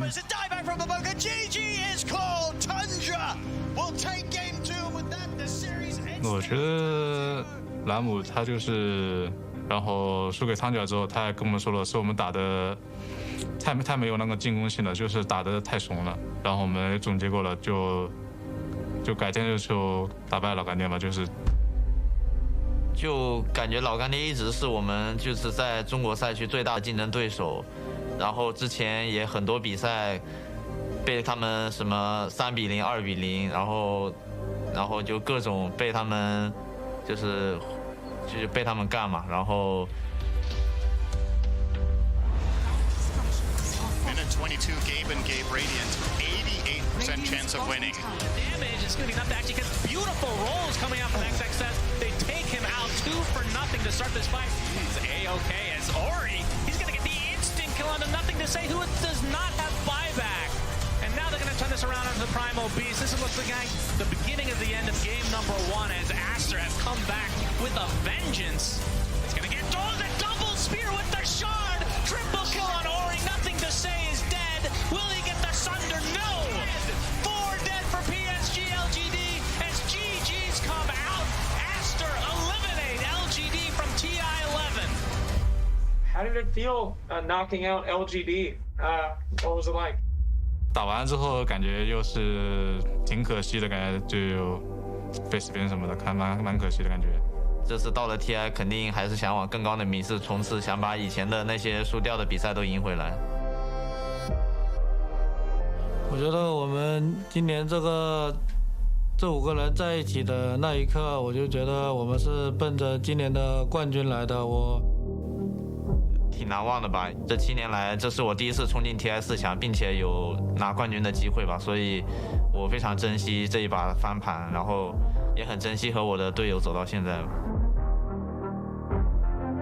我觉得不管是老干爹还好，还是我们，还是RNG 好，为了中国粉丝尽力去拿下这一个冠军吧。然后之前中国赛区的成绩都比较不错，然后都是老干爹，差不多都是老干爹拿的。然后今年到我们了，所以我觉得我们也要接下这个重任，然后不负众望。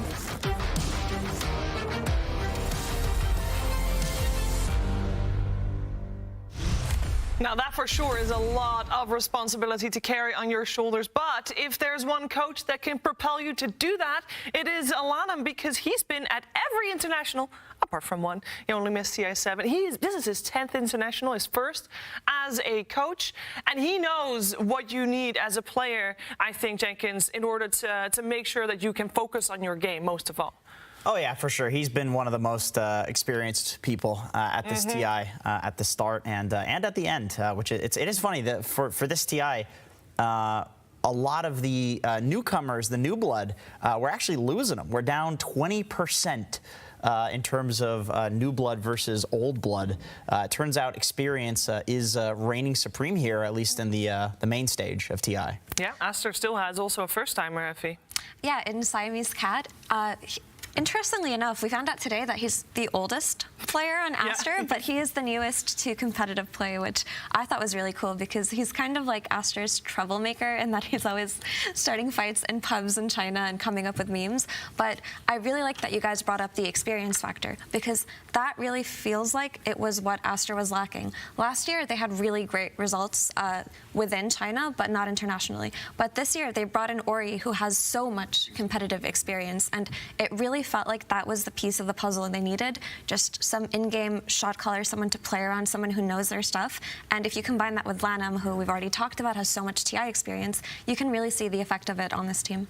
You can indeed. Fun fact about Pichu, or Siamese cat, is that he wants to open a pet shop. He wasn't playing professional Dota 2, but he is playing professional Dota 2. A cat shop specifically, by the way, what's in the name? And he is playing Dota 2. He's walking to the stage right now. We got Team Liquid and Aster for the second game of this best of 3. They'll be taking their places.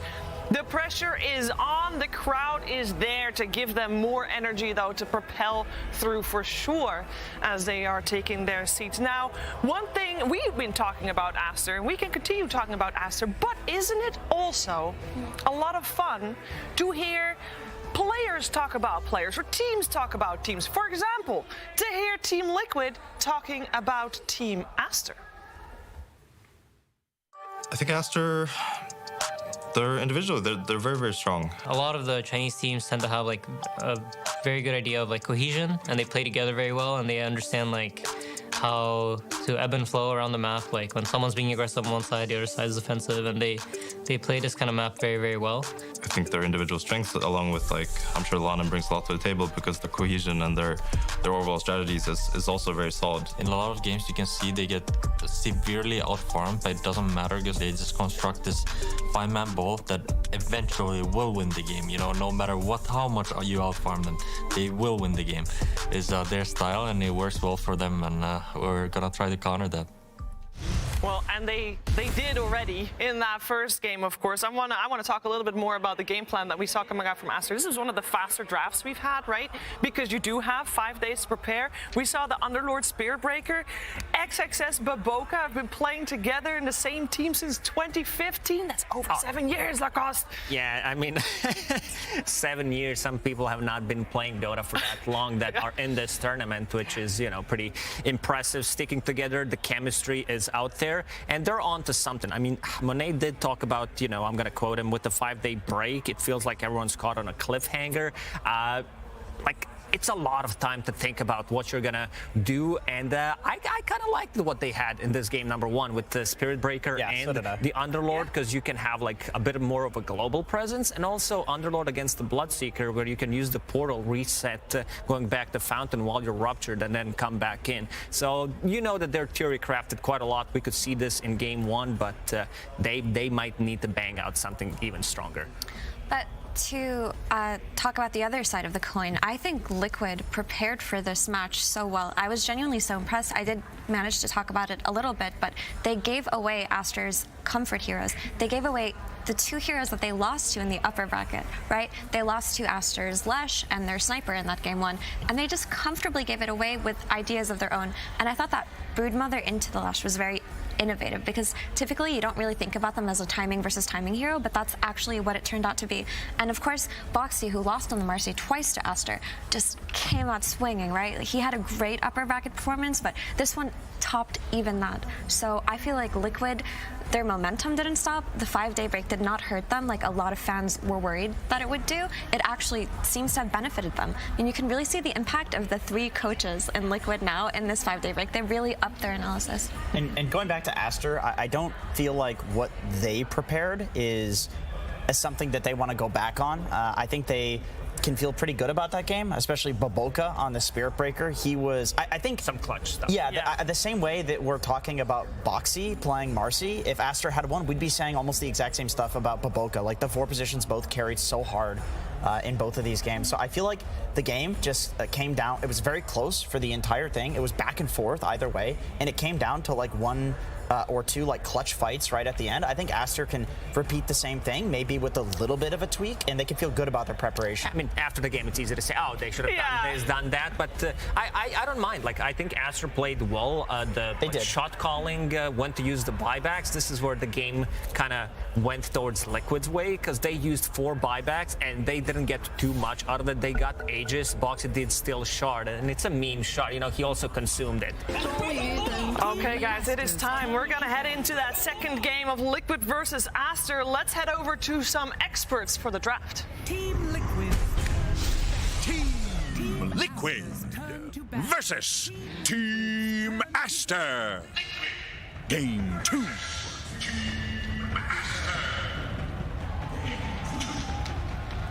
Thank you, voice of God. Suns fan here with Cinderin. And again, joining us is Stormstormer and Toby from Entity Game 1.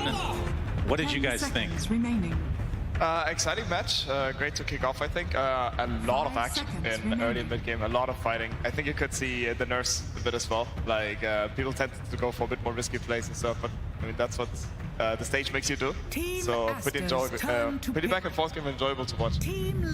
Feels like having a player like Boxy who's not afraid to take risks is so powerful when you're in this game state, and he was on the Marcy, which he will not be this time, because it will be on Aster. I think we unanimously agreed that it felt like Boxy probably the MVP of that last game. Yeah. Just tons of playmaking, a lot of confidence, just really landing stun after stun. When his smoke breaks, he's just blinking in, setting things up for his team, giving vision. This time around, though, has to find another solution. Yep. Draft's looking pretty similar again. I guess the only new hero is the Tusk. Oh, there's a Primal Beast. Oh, you're right. Yeah. Primal's in the pool, you're right. So you talk about how Marcy owned, and these are fast picks, by the way. These teams know exactly what's going on, but Boxy's Tusk has been pretty disgusting as well. Like, he's played like 3 or 4 heroes like S tier. Yep. For sure. Do you like it as a counter 4 matchup against Marcy? Is Tusk one of the better ones, or do you not really mind? I think Boxy just went down his list and took the second hero after Marcy. That's honestly how it goes sometimes. Right. Yeah, it will be interesting. I mean, one of the very crazy things is the 8 sniper on Aster. It seems like they have very high confidence pick. Like, they rate it super highly. There's not a Lina this time, and sniper is usually a Lina counter, so they just like it no matter what. Ban's also looking pretty similar. Looks like Liquid is going the list down again. They banned the Mars second stage as well last time. Yep. Don't remember what else they banned. I think Naga, but that was for the Brood, so they might not opt to that. Yes, they banned Mars, Naga, and Pango. I do think the Pango will go. Yeah, it will. So, yeah, it's. I feel like when you're targeting XXS in second phase bans, these would be my 2 go-to ones. A potential honorable mention to Brewmaster. I don't know if. I guess Brew's a pretty good hero against Lesh, right? I've seen some teams use it as a counter pick. Just, Lesh hits this amazing timing with Bloodstone. You just cyclone him and fight someone else. So it might be worth a ban here for Liquid as well. I think it's also one of XXX's top tier heroes, and they're gonna have to pick 16, 17. They don't know what they're going up against. And I think Asa is one of the teams that might pick it up if it's not getting banned in second stage. If you think it's good, Toby. There's a Visage for him. He plays Visage? Yeah. Yeah. Okay. So that is in as well. Yeah, Visage is an old school Lash Rank counter as well. Still in the pool. I'm thinking hard about this Lone Druid ban on Aster. True, actually. yeah. So still, like, once again, you're playing against Liquid, you're playing against Marty, you're thinking, do you ban the Lone Druid or do you not? Paper, it's bad against those heroes. Getting rid of the Lich. This time around, I guess Aster, especially with this opening, are more countered by Frost Shield, and Insania did have a pretty meaningful impact in that last game with some Chain Frosts too.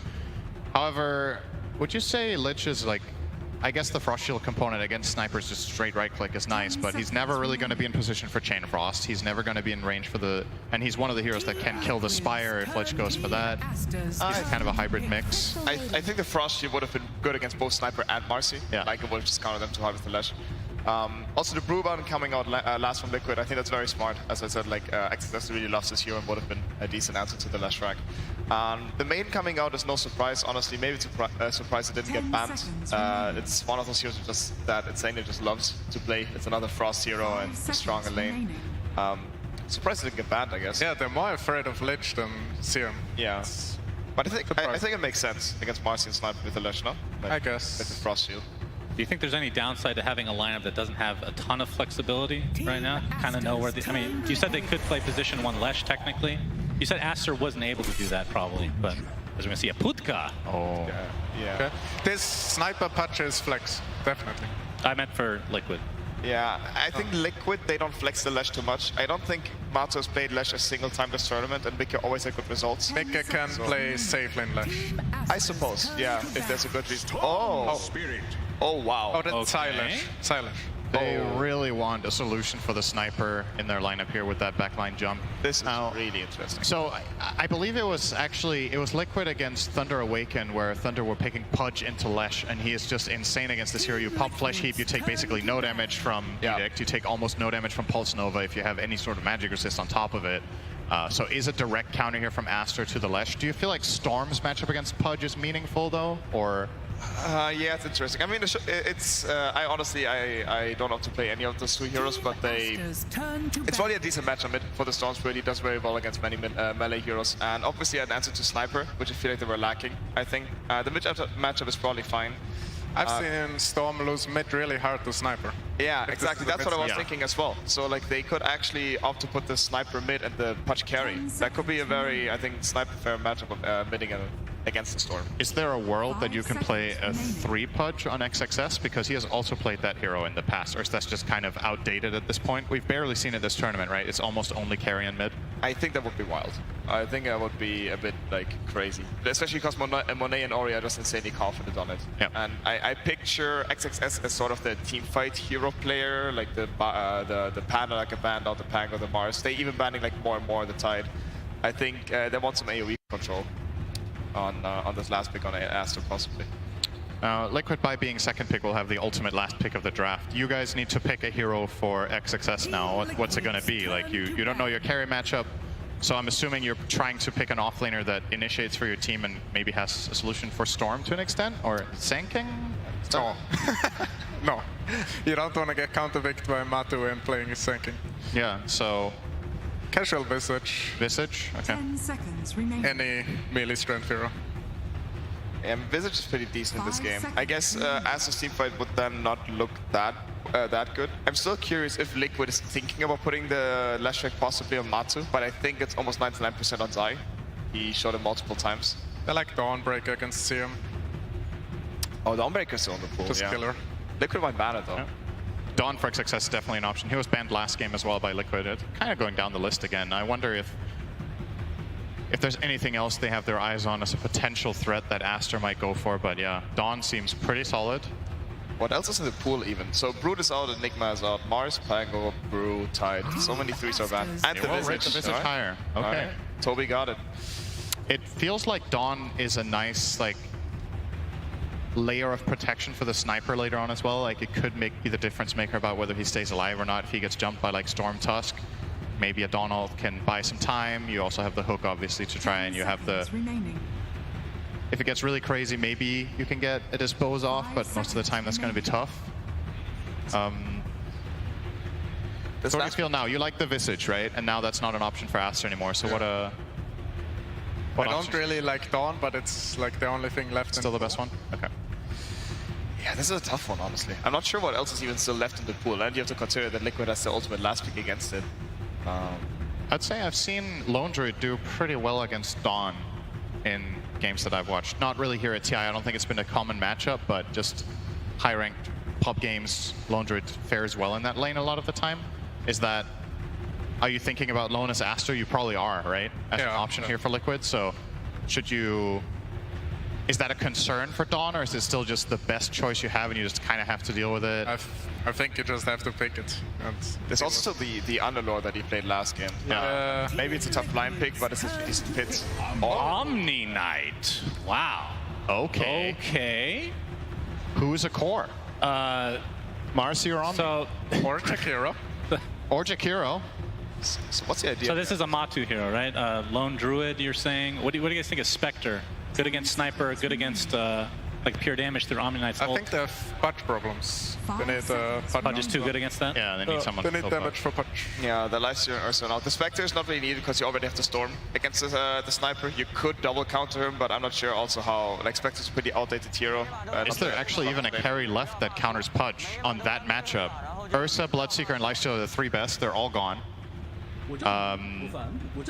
Something like CK can sometimes overpower it, but you're still against Flesh Heap and you're against GA, so it's kind of worry. Yeah, it's not a good CK. You have no dispels whatsoever against Omni in this game. I actually really like this last pick from Aster, given that they don't have ultimate last pick. I think it puts a lot of pressure on Liquid to find a perfect hero that might not exist. Morphling is the perfect hero, but Matu doesn't play it. Matu plays Morph? No? Maybe he hasn't played it this tournament. He definitely plays it. I guess. I mean, there's always like, it depends what you practice the last couple of months and how confident you're on it. So, in any case, is this an offlane Omni, you think? Or XXX Marcy? That's actually like still not obvious. Oh, that's true. Yeah, it doesn't necessarily. What if it's an Ori Sounds sniper like and offlane Omni. carry Marcy with Omni support? That's also an option. All right, looks like Probably they've not made their selection. They're going to wait till the last second. The whole gyro meme, I believe, is what Blitz said. Just to make Insania sweat a bit. And it will be the fling. Okay. Nice call, Toby. Toby proved. Well, you said it was the best pick, but you also said he wasn't playing it. So you get 1 point out of 2. Matu was laughing, so I think he understood. Like, it's perfect pick, like, but I don't like hero, guys.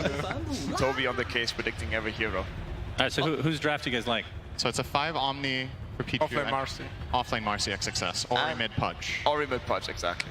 I like Liquid's draft, honestly. It's confidence coming out from this Morphling pick. I think it's a very good Morphling game. Also, Zai has done wonderful things on the Slash, Boxy Tusk.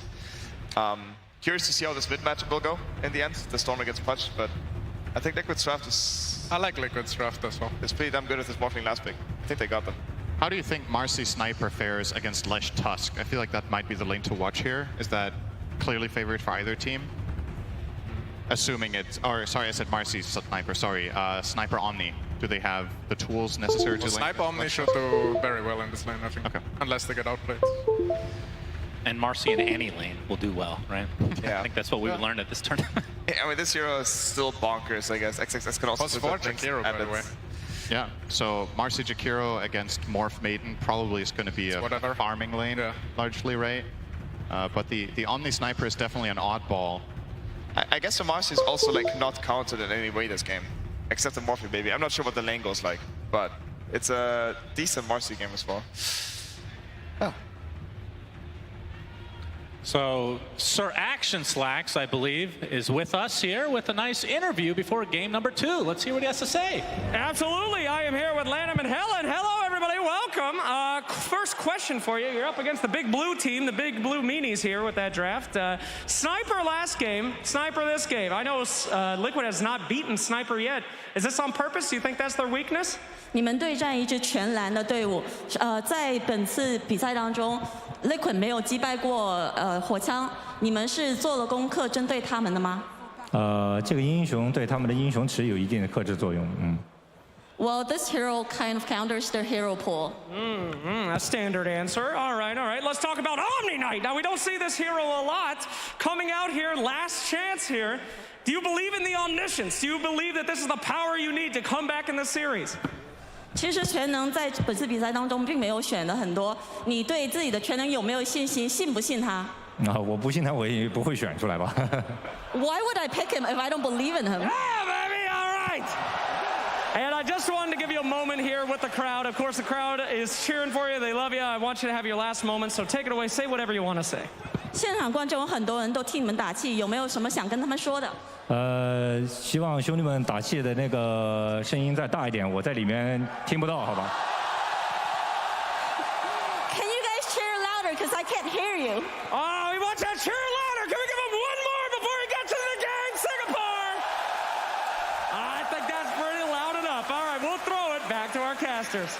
Thanks, Slacks and Lan M, Cinderin with Sunsfan. You're welcome. Hello, Sunsfan. Thank you. Liquid versus Aster, game number 2. And we're going to see a Matu Morph, as we already discussed. We're going to see the Omni Knight support, which is a hero that didn't exist until recently, it feels like. Tell me what this hero offers. Yeah, so Omni usually will, on level 1, skill Hammer of Purity, which is also what he has done here. So it's his trading ability in lane. You just do some damage and effectively trade HP off. You bring your tangos yourself and you try to trade with either the enemy support or the enemy offlane or whatever is better. And then later, okay, that's a start from Ori. Yep, the hook looks good. He's all warmed up from game number 1. Yep. Just give me Pudge. This is an elimination game. Give me Pudge. I want to have fun. sorry. I will say, to be honest, this has been one of Ori's most impressive heroes to watch this year. After it became relevant as a core hero, he's been one of the standout players on it, so I think Aster will feel confident having him running that. To finish off on the Omni thought, aside from this early laning trading that he does here with Boxy, who's pulling the wave, what Omni is going to offer is a lot of defense. It's one of the most defensive supports in the game. You have a strong heal, you have a Dispel that gives regen, and your ulti, obviously, the full physical block, which Liquid have done a very good job at, with their lineup. They have solutions for Guardian Angel. Okay. Ori. Yeah, he pops the Fairy Fire, so he's going to live as a result. Matu getting pretty low in the bottom lane, and Zai getting low in the top lane. Action in all three. Bloodseeker in this lane, he would have a million move speed right now, but... Talk to me about the mid matchup. So Ori on the Pudge, Mickey on the Storm Spirit. Pudge is just, I mean, we've talked about this hero a lot, but very level dependent. Yeah. And the fact that he's being played in core really gets benefited from his passive, which is now an active. He has great base damage. He can write good attack animation. Like, it's really hard to deal with this hero. I think this lane is pretty dangerous for Storm, because if you do get hooked, you have no way of repositioning yourself. You have 285 move speed, so you can never outrange the Pudge. Yeah. Even if you Vortex, the slow isn't enough, slow yourself. So it's kind of a balancing lane where Pudge needs to gauge whether he can go for a kill or not. And if he can, and lands a hook, it probably just gets it. Oh boy, insane. Yeah, dispose, and first blood this time goes to Aster. Look at that. It's the same as last game. Marcy jumps Maiden and kills her in the same lane. Marcy is, I mean, we talked about it. Wait, Primal Beast wasn't banned at all? Or was that in the second? He was ignored, I think. Completely ignored. Wow. I believe so. Yeah, Primal Beast and Marcy, we were both expecting to be the most picked / banned, but to get through at this late in the tournament, shocking. Yeah, and there's that trade-off. Ori with the rod. We got a TP coming in, but Boxy is a little too late. Gets the ice shards off. He's level Water 1 Rune though. is popped by Ori, and it looks like he's fine. Wants a high five. Will he get a high five back? No, Boxy just focusing on CS. Oh, this is concerning for Liquid. Once Ori gets going on this hero, he has the ability to completely take over games. He's gonna now go and get the bounty rune for a refill. Oh yeah, also gonna hook the Centaur for some added benefit. Great. He's gonna get a Tango, a Heavenly Grace. Everything to make good old Pudge happy here, and yep, that solo kill mid is enormous. He's 600 net worth now ahead of that Storm, and the level advantage is nothing to ignore either. When Storm hits 6 after Pudge, he's constantly at risk. Any connection on a hook is a kill. You can even just walk up and dismember him if the lane positioning is unfortunate for Mikro. He's not paying attention, being careful enough all the time. Yeah, it's scary, this mid lane start for Liquid. And this is not even taking into account that there's a Marcy on your team that has not even bothered to help out in mid lane, because they don't need to, because he's winning that, and now they're going to go on top of Insania again as Matu trying to deal some damage to Boboka, but it looks like Insania will be the death for Liquid again. 0-2 thus far in this lane. Yeah, Maiden Morph just not the strongest of lanes, especially in the early levels. Liquid obviously acknowledging that Morphling has a good core game, but the Marcy Jakiro lane, insanely strong matchup. Like, you're gonna hit level 3 now as well. Ori will. Zai, they're gonna go on top of Monet here. Looks like they'll find the kill first before Zai ends up being the trade. So favoring Liquid here. Yeah. Siamese Cat just trying to harass Boxy away. XXS tries to go for a cheeky rebound play, but Matu, as long as you get that strength off, you're not going to die in all likelihood here. And Ori, like you said, level 5, almost level 5.5, as Mickey just hits level 5 now, so he will have a kill opportunity. We'll see how passive Mickey will be at that point. Monet is doing some serious damage to Boxy, not enough though. And yeah, this lane from Liquid, it's really fun to watch this lane because it feels so different from most of what we've seen. The Lesh Tusk is pretty common, right? But the Omni Sniper might be the first time this tournament this lane is even played, I would imagine. It's very special in the sense that Sniper has basically no way of repositioning himself, but Omni can make you strong enough to maybe stand your ground, even against Tusk Lesh. As long as there's creeps around that can eat part of the Edict, which, by the way, Zai isn't even skilling. He's going Lightning Storm stun for now, but Edict will be coming later. Perhaps it's enough. I also wonder how comfortable Liquid are playing against this matchup and Omni in general. Boxy, he's in a rough spot. Gets off a nice ice shards, though. Boxy, one of the best Tusk players in the world, of course. We've seen this time and time again. Looking certain death in the eye as poking onto the range creep. And Might have wanted Ori, the siege actually, but yeah, possibly. Either way, the next creep should get him to level 6, and that is where Mickey has to be extremely careful. But Ori's taking a lot of damage here, so we'll see. Has 10 wand charges right now. It is power rune time though. Yeah, there it is. And he's going to go for it right away. Immediately, here comes the snowball to try to cancel, but the damage is already done on Mickey. Another TP to come out from Insania. Mickey dies first though, as Baboka is the one technically getting credit for that one. Zai in the meantime has to TP back to Fountain in the top lane. Yeah, so the trade-off here is it's a 1-for-1 kill, but Liquid have to bring 2 supports mid to get the trade, and obviously that leaves their side lanes exposed, and Aster identify that and immediately take advantage of that top. Lesh is not a good hero 1v2. This hero thrives on playing with ideally a melee 4 that can set him up and tank some damage, go first. Once that's out of the window, even a lane like Sniper Omni can actually just bully you out. Put on a little bit of a Hammer of Purity and a Shrapnel and just run Lesh down, and he has to back. So, talk to me about back to Pudge, of course, because I can't stop talking about this fat guy. But understandable. Ori has his phase boots. He's going for the casual cloak into Ags. That's really fast. Yeah. Is that because he's owning right now? It's that, and he has Omni, right? I think that that extra layer of protection really helps in speeding up your hero going for a faster pace. So I don't mind it. We've seen some different builds on Pudge. We've seen Blink Rush was popularized, especially in the China region earlier this year. Cloak into Ags has been run without Omni as well, so it's not like the first time. We've seen Hood into Ags. We'll see. If he dies once, he might just buy a Hood for value. But as long as he's balling like this, I mean, he has died once. If he dies again. Yeah, but that death, it was a good trade. It was a trade. They got the XP. Oh, close to hitting that hook on Mickey. Had the ward seeing Mickey's movement, which he's now going to ping, is like, why on earth would Ori ever hook here unless he saw me on a ward? Yeah. But Ori did not count correctly with the, didn't account for Storm's slow movement speed and threw the hook out too early. Mickey obviously not even having boots will make that movement. Imagine being that slow and it benefiting you as Mickey gets out the Electric Vortex. Boxy is here as well. Ice Shards to connect onto Ori. He's stuck here. Gets off the hook though. Instantly cancel on the Dismember, so no kill comes out from Aster this time. But that is a haste rune. Oh, this rune is insane on Pudge. Indeed. And just like that, Mickey zips as far away as he can, knowing that he can't really contest here. Or he's going to see Boxy. He might just go for it. No, it's not. It's not so this time. Keep in mind, Ori's going for a pretty standard Pudge build here. He's going 1-3-2, which means when he activates Flesh Heap, it blocks all of the self-damage from Rot.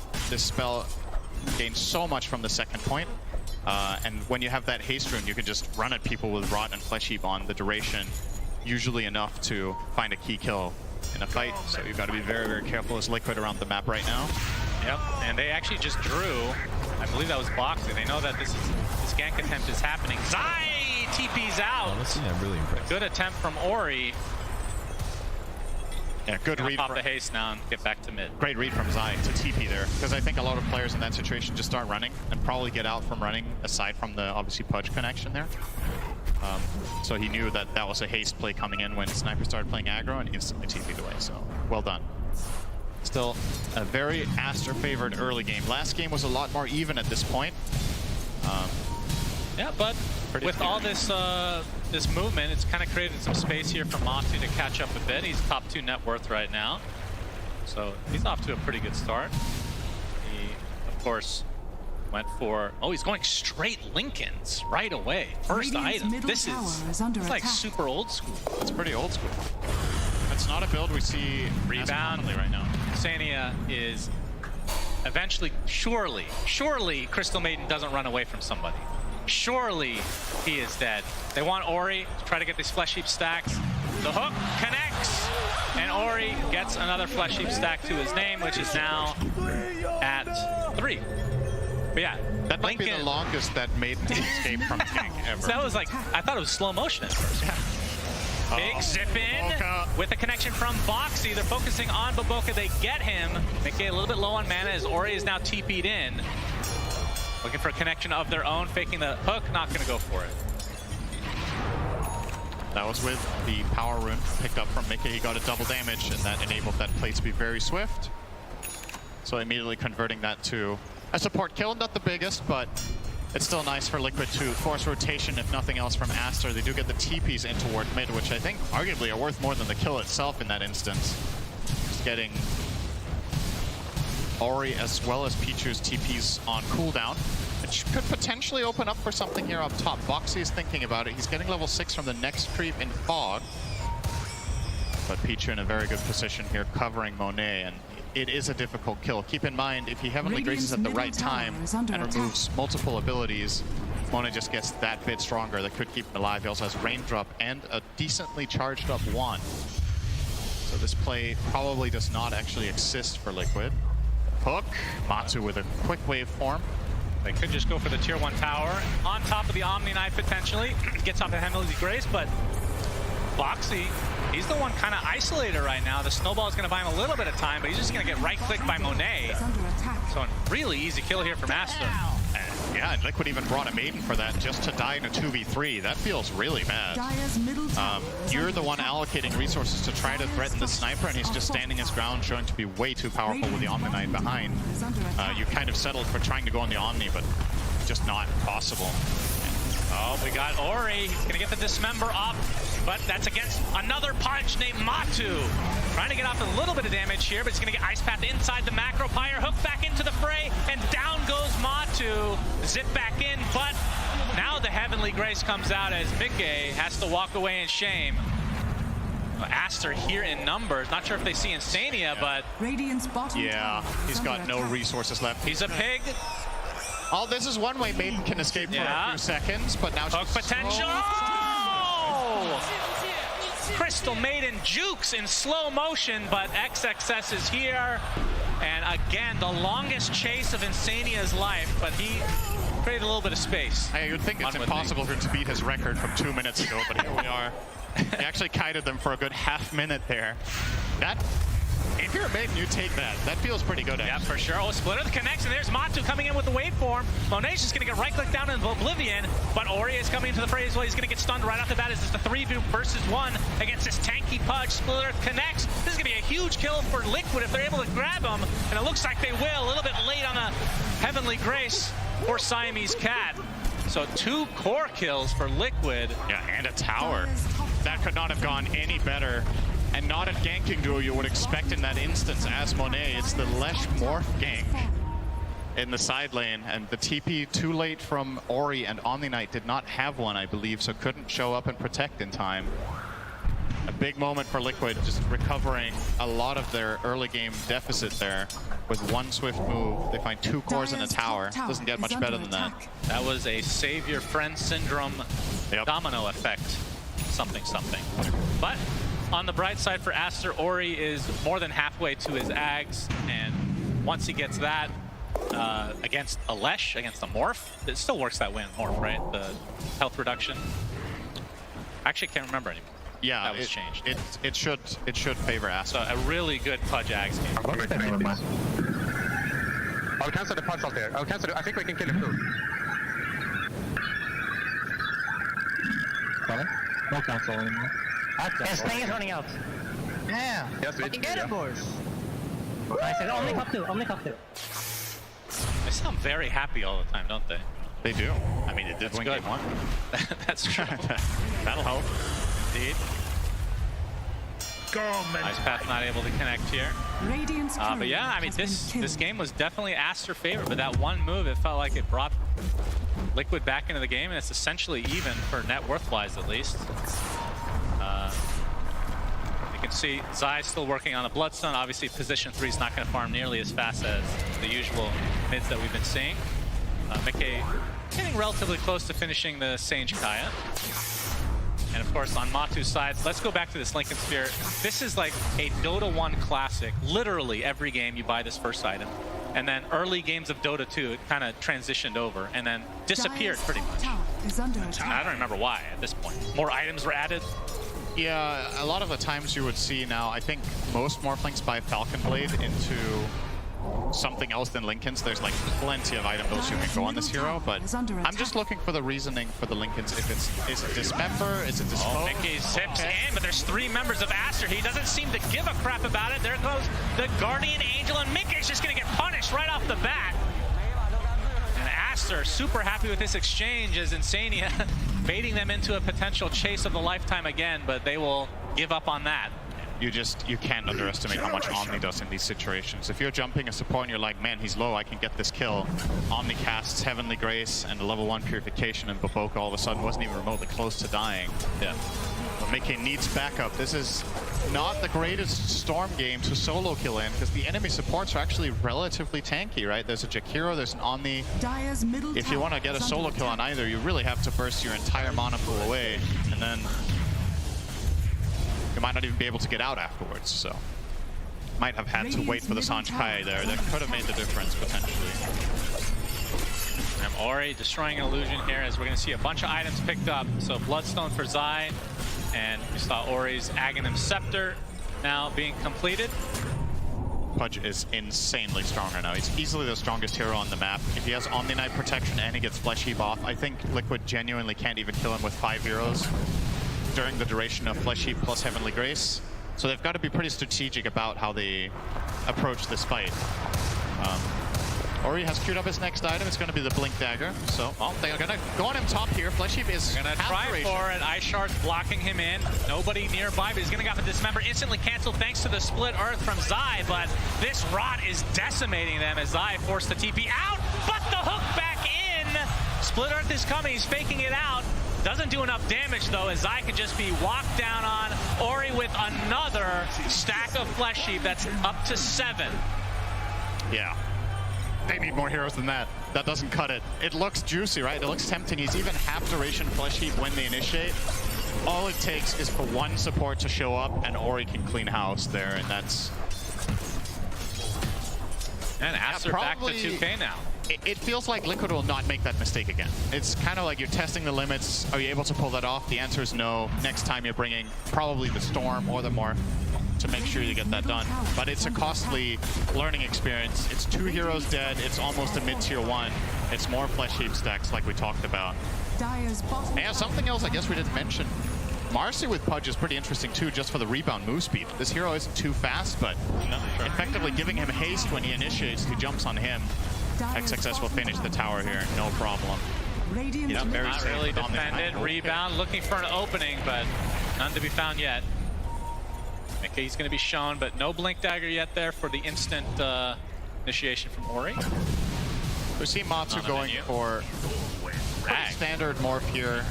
One of the best items to get against Pudge with the Ags. The stat steal is very powerful, and you steal this obviously stat resistance as well, so you can maybe lock onto him and bring him down.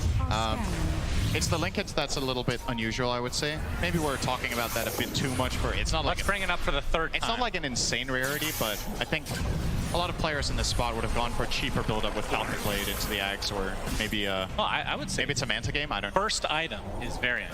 Yeah. But there's Dismember, there is Dispose, and there's Assassinate. Yeah. Is that it? Yep. So, I mean, that's one argument, is Linken's is extremely good when there's only 3 things that cancel, right? Yeah, for sure. And I mean, it's also a feel-good item in terms of like being full health and mana when you're pushing around the map, in terms of farming. It is a good item on the hero, but... They're hunting a sniper, but he has a lot of distance there. Boxy looking for an opening. He has the pike, though. This is not easy. Yeah, and he's going to use it prematurely there. They're spam pinging it out. They know. Good awareness there from Aster as their lead continues to grow. Now at 4K with the Blink Dagger now online on Ori. So he can just jump in. I would assume a BKB would be next. Let us fight. As Zai and Boxy just have to try to keep Aster at bay a bit. And you know what this conversation's going against, Cinderant. Yep. Who does it benefit? Who's tier 5 neutral? Roche. The same joke every time. Eventually somebody will laugh. That's the thing, though. When you get toward the end of the tournament, you run out of content, right? It's the same with the teams. But actually, we should... The drafts have been pretty creative today, so that's been pretty cool. True. Roche... I guess if Boxy had more levels in tag team, probably the Radiant is the faster Roche killers, but overall, Marcy will always be one of the best heroes at doing it as a core. Level 2 Unleashed with 4 in Sidekick. Speaking of which, Mickey... Oh, zips just in time. Wants to get a little bit aggressive, but he's outnumbered. He'll get out. Be able to get out. Good reaction. If that connects, that could have been really scary. But yeah, I don't... I guess either team can Rosh relatively quickly if they find 1 or 2 core kills, and that looks to be the game plan here for Aster. They're rotating top to start taking control of this area so they can start threatening Rosh. And if Liquid is showing 2 cores on the enemy side of the map or something like this, you could just sneak it with Marcy plus Sniper, I guess. I guess actually, they're pretty good at killing it. So both teams looking at it more and more. Yep, there we go. They see cores bottom. Well, it's only 1 core in the Lesh, but let's see if he pops the Unleash or not. XXS is holding on to it, so this will be a slower kill than what it could be, but does offer the protection of, in case a fight breaks out, he has that BKB Unleash, which is very, very powerful. And yeah, Aster know that they don't need it at all to kill it. They will grab it. Looks like it's going on Monet again, like last game. Could have seen it on Pudge in this one, honestly. I definitely think Ori is in a position to just go crazy with an Aegis, but it seems rather protect Monet. Yeah, Monet always gets the Aegis. That's what we've learned here. No matter the hero. Onto the high ground, the hook connects. But see Insania trying to get away, but some good moves. Not going to be enough, though. Split Earth onto the Sniper is the rest of Liquid trying to get away in this bot lane. Shrapnel slowing him to a crawl. Zai continuing to get headshot. Do they have the stun? They do. Ori with a double kill across the map. Now top lane, looks like Liquid want to try to get something out of this. AK's out of mana. He is. I don't know if he can get this kill. Has to TP out. Will live, but no kill for Liquid at all. If Aster had any TP with a stun there, that could have been a dead storm, but they're all on cooldown or unavailable. So Mickey, I mean, that was just a full-on global fight, top to bottom to top again. Very understandable that Mickey tries for it with how many heroes from Aster rotated, but again, Storm just doesn't have enough in the tank to solo even the Jakiro. XXS, that's who they want. Boxy has a Blink Dagger, Walrus Punch as well, but XXS gets off his BKB and Unleash, and now he wants to fight because Ori has come to play. Matu, nice save on the Boxy. But it's going to cost them the Crystal Maiden again. It could have been a lot worse for Liquid, but Aster able to keep their position 3 Marcy alive. All things considered, that was not too terrible. Matu showing up with the Ags there. Definitely helping out against the Pudge. Off the zip in, they're trying to take out the Omni Knight. The hook from Matu, that is enough for a kill, but the instant initiation from Ori. They delete Boxy from the map, so it's a 1-for-1 in this little mini engagement. Now XXS, he's going to get Split Earth with Matu just right-clicking him. Looks like that's going to be enough with the Adaptive Strike as well. And Aster, like they're going to retreat despite having the Aegis for another 3 minutes. Nice dodge on the hook there from Liquid. Both of their heroes sidestepped it to the right. If that connects this fight, it's totally different, but they dodged that Ori play. And also great play call there from Mickey to go for the Omni in this situation. It's not an obvious move that you're able to pull this off, but with the hook connection from Matsu, they get that kill. Sure, the trade-off for the Tusk isn't the best, but it's good enough. When Omni's out of play, suddenly you can access new targets. You know there's no BKB on XXS, and that dodge on the hook, crucial for how this fight plays out. Zai would have been in a very precarious position there, but gets to just run away and reset. Now we joke that Matu doesn't play Morphling, and he's not really, he's playing Pudge, right? That's probably the reason he was laughing. Looking forward to getting that Agnum Scepter and turning into a big, juicy boy. I mean, how much stats does he get from that when he turns into a strength hero? So you steal 20% of their strength, and then he steals 40% status resist because it's a strength hero. Radiant's bottom tower is under attack. It's very meaningful. Dire's top tower is under attack. Still, obviously, part of the equation that Ori does have the Omni Knight. We cannot forget how much that matters in this instance, because even if Morph steals away a lot of Pudge's tank ability, Pudge is there, or Omni's there to return it to him. Yep, true. So Bottom tower has fallen. that will be a tower for Aster bottom. Zai is doing a lot of damage top from the fog with I mean, kind of what it feels like he needs to do at this point. It's only a 3K lead, though, for Aster, but again, with the Aegis, and now knocking on the high ground on the tier 3 bottom. It's a slightly different vibe to this than the last push they did last game in a similar situation.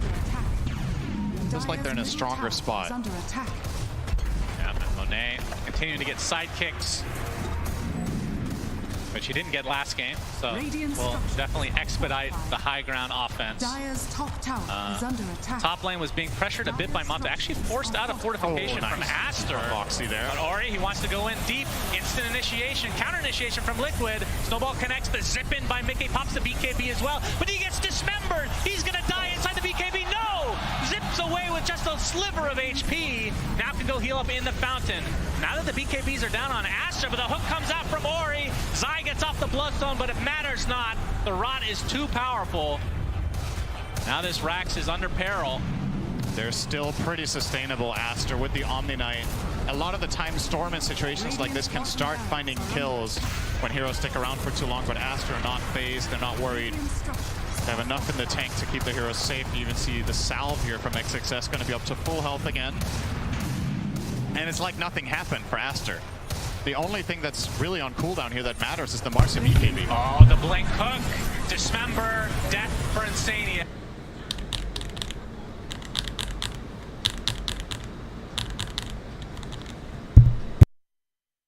Yeah.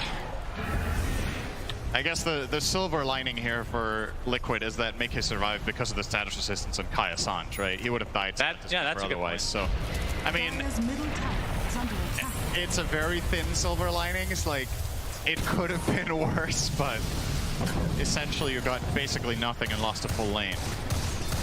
And Aster are gonna start looking to push out the other two lanes on the map to keep this pressure. Now, bottom lane's going to be a constant issue that Liquid have to deal with to get pushed out, and that means Aster will look to push out mid first and actually making a rotation toward top, feeling like they could find Mickey up here. This time he will have BKB again. It's been that long. Pichu's taking the outpost. That will be a giveaway to Mickey that they fear. He also has a ward there, keeping him safe. Ori is eyeing a Shiva's as the next item. He is. It's kind of incredible that Matsu has higher net worth than him, actually. I just looked and I was like, that's very surprising. Ori has 10 kills. Doesn't feel like it. Like 200 CS. Well, Matsu has almost 300. He did go Lincoln, so it's not really a damage build, right? Right.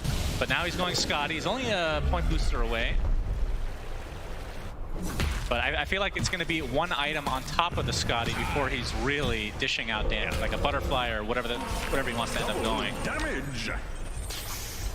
I mean, is there any? No, you're not going to go BKB this game. It's way too defensive on top of the Dire's Lincolns. bottom tower is under attack. Yeah, you probably don't go BKB at least yet. I don't know what the best option he has really is. Can you even go like Daedalus after this? Just really hard commit on the damage part so you have a way of killing Pudge? Because I feel like that's what this game comes down to right now. For Liquid, the problem is they don't kill the heroes they need to kill. Aster's lineup's just way too tanky of a wall, and they're so confident they're going to go up without Aegis.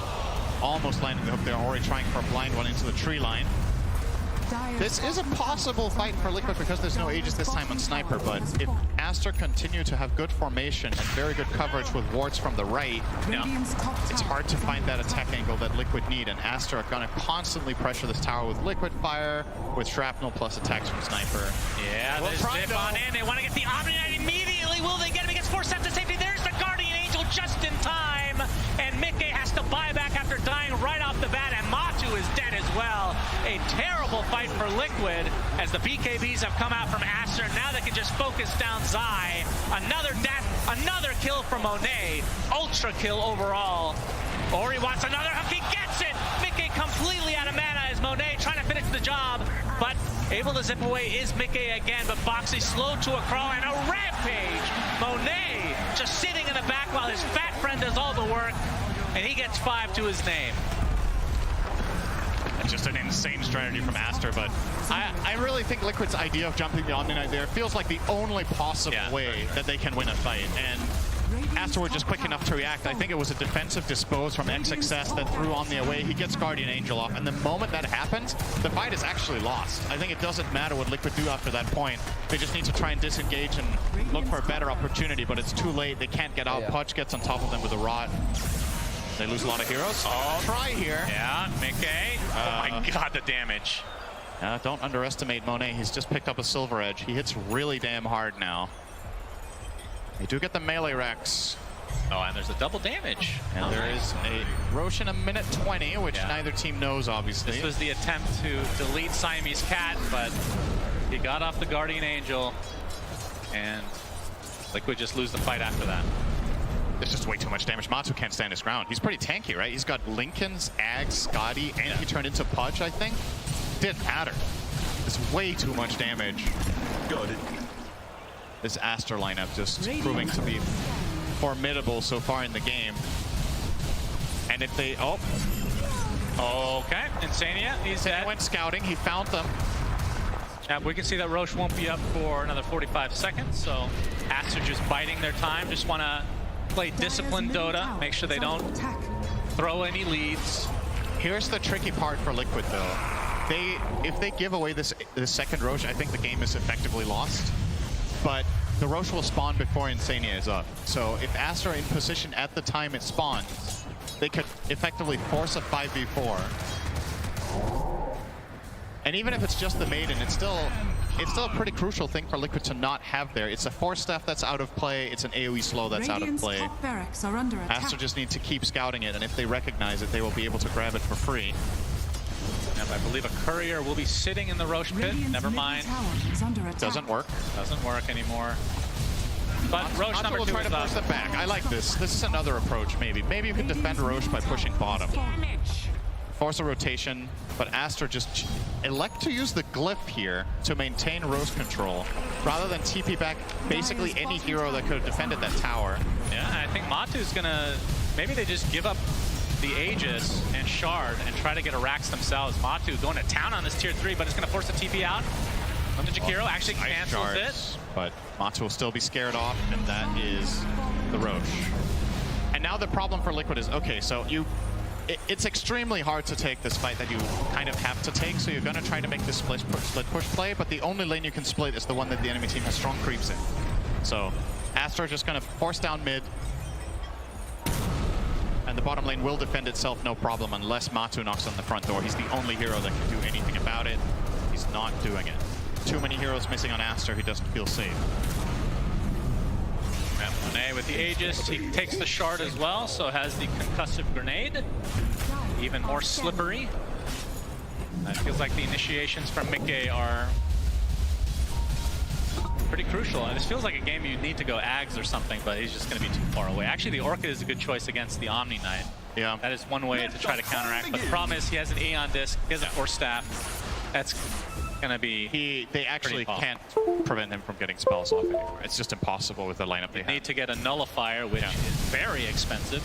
Nobody wants to buy it. They have no Dispel for him at all, and yeah, he just needs to not get changed onto them and silence. Just get a Force Staff ulti off and a Heavenly Grace, and he's basically done his job. So yeah, so that play is out of the window now too. Pichu identifying that is the one play Liquid had based on the previous fight, and he's eliminating that one. So if Liquid can't force them back, they have no reposition. I mean, they have an offensive Force Staff on Insania. I'm starting to look for kind of desperate approaches because it feels like... Force Staff into the splitter that is already on the ground. I mean, otherwise this just happens, right? Oh my god! All right. All right. That was close. That hook went right through the 2 polygons that exist for Morphling. Not including the cosmetics, of course. Very quick fingers from Matu, but again, they are on the back foot. BKB picked up by Zai. Yep. And this is... Like, they have good defense with Lesh. And the Tusk to some degree as well. They just have absolutely zero map control, right? That's the problem. Bottom is pushing in, mid is pushing in, and top is now also starting to cross the halfway mark. And if Aster want, they can cut the next wave top. So Liquid are completely cornered. Matu's going to turn into Sniper, so taking away some of that agi. Oh.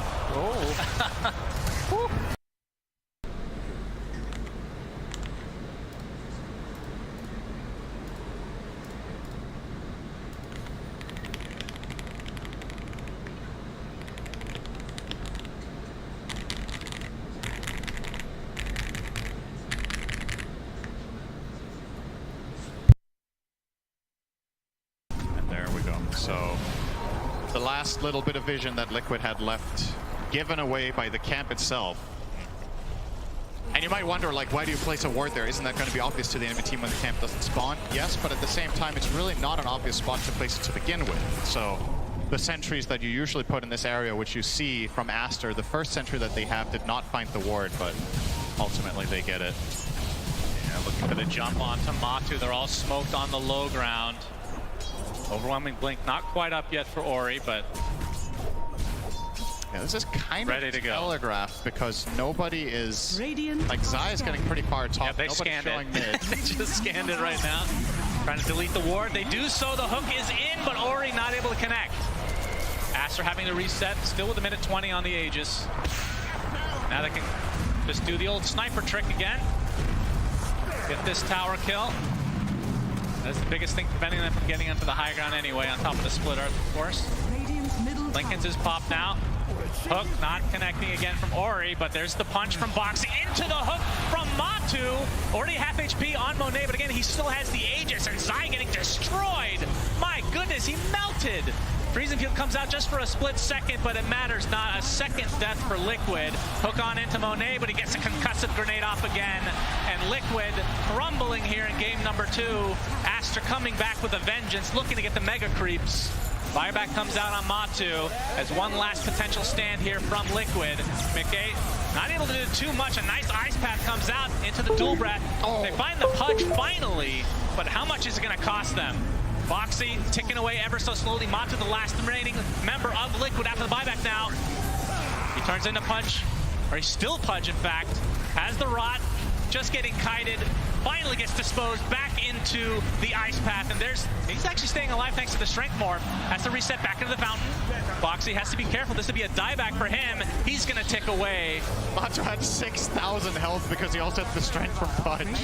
That is a very beefy boy as the mega creeps now come out. Aster, massive advantage here. GG still not called. It's only a matter of time here as the last tier 4 will fall.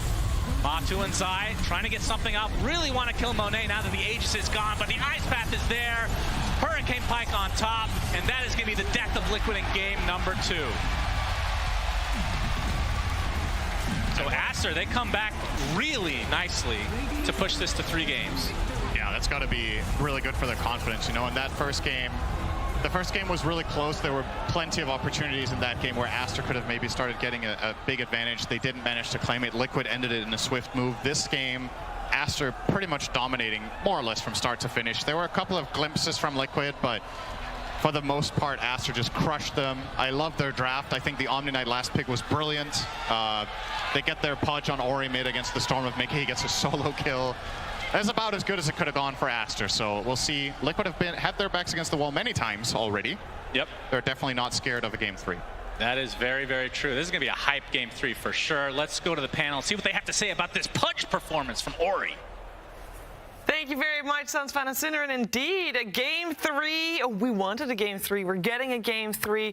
Very excited for it. But first, let's talk about how we got there, because this game definitely was a little bit of a change up from Aster in terms of game 1 versus game 2, because it was incredibly dominating here, Lacoste, for them. They were so difficult to kill. It was. I really didn't feel the influence of this Storm Spirit pick. I think Aster put them into a trap where both supports, we're talking about Omni Knight, if he gets the Heavenly Grace off and Jakiro, a hero that has a lot of strength gain, they're very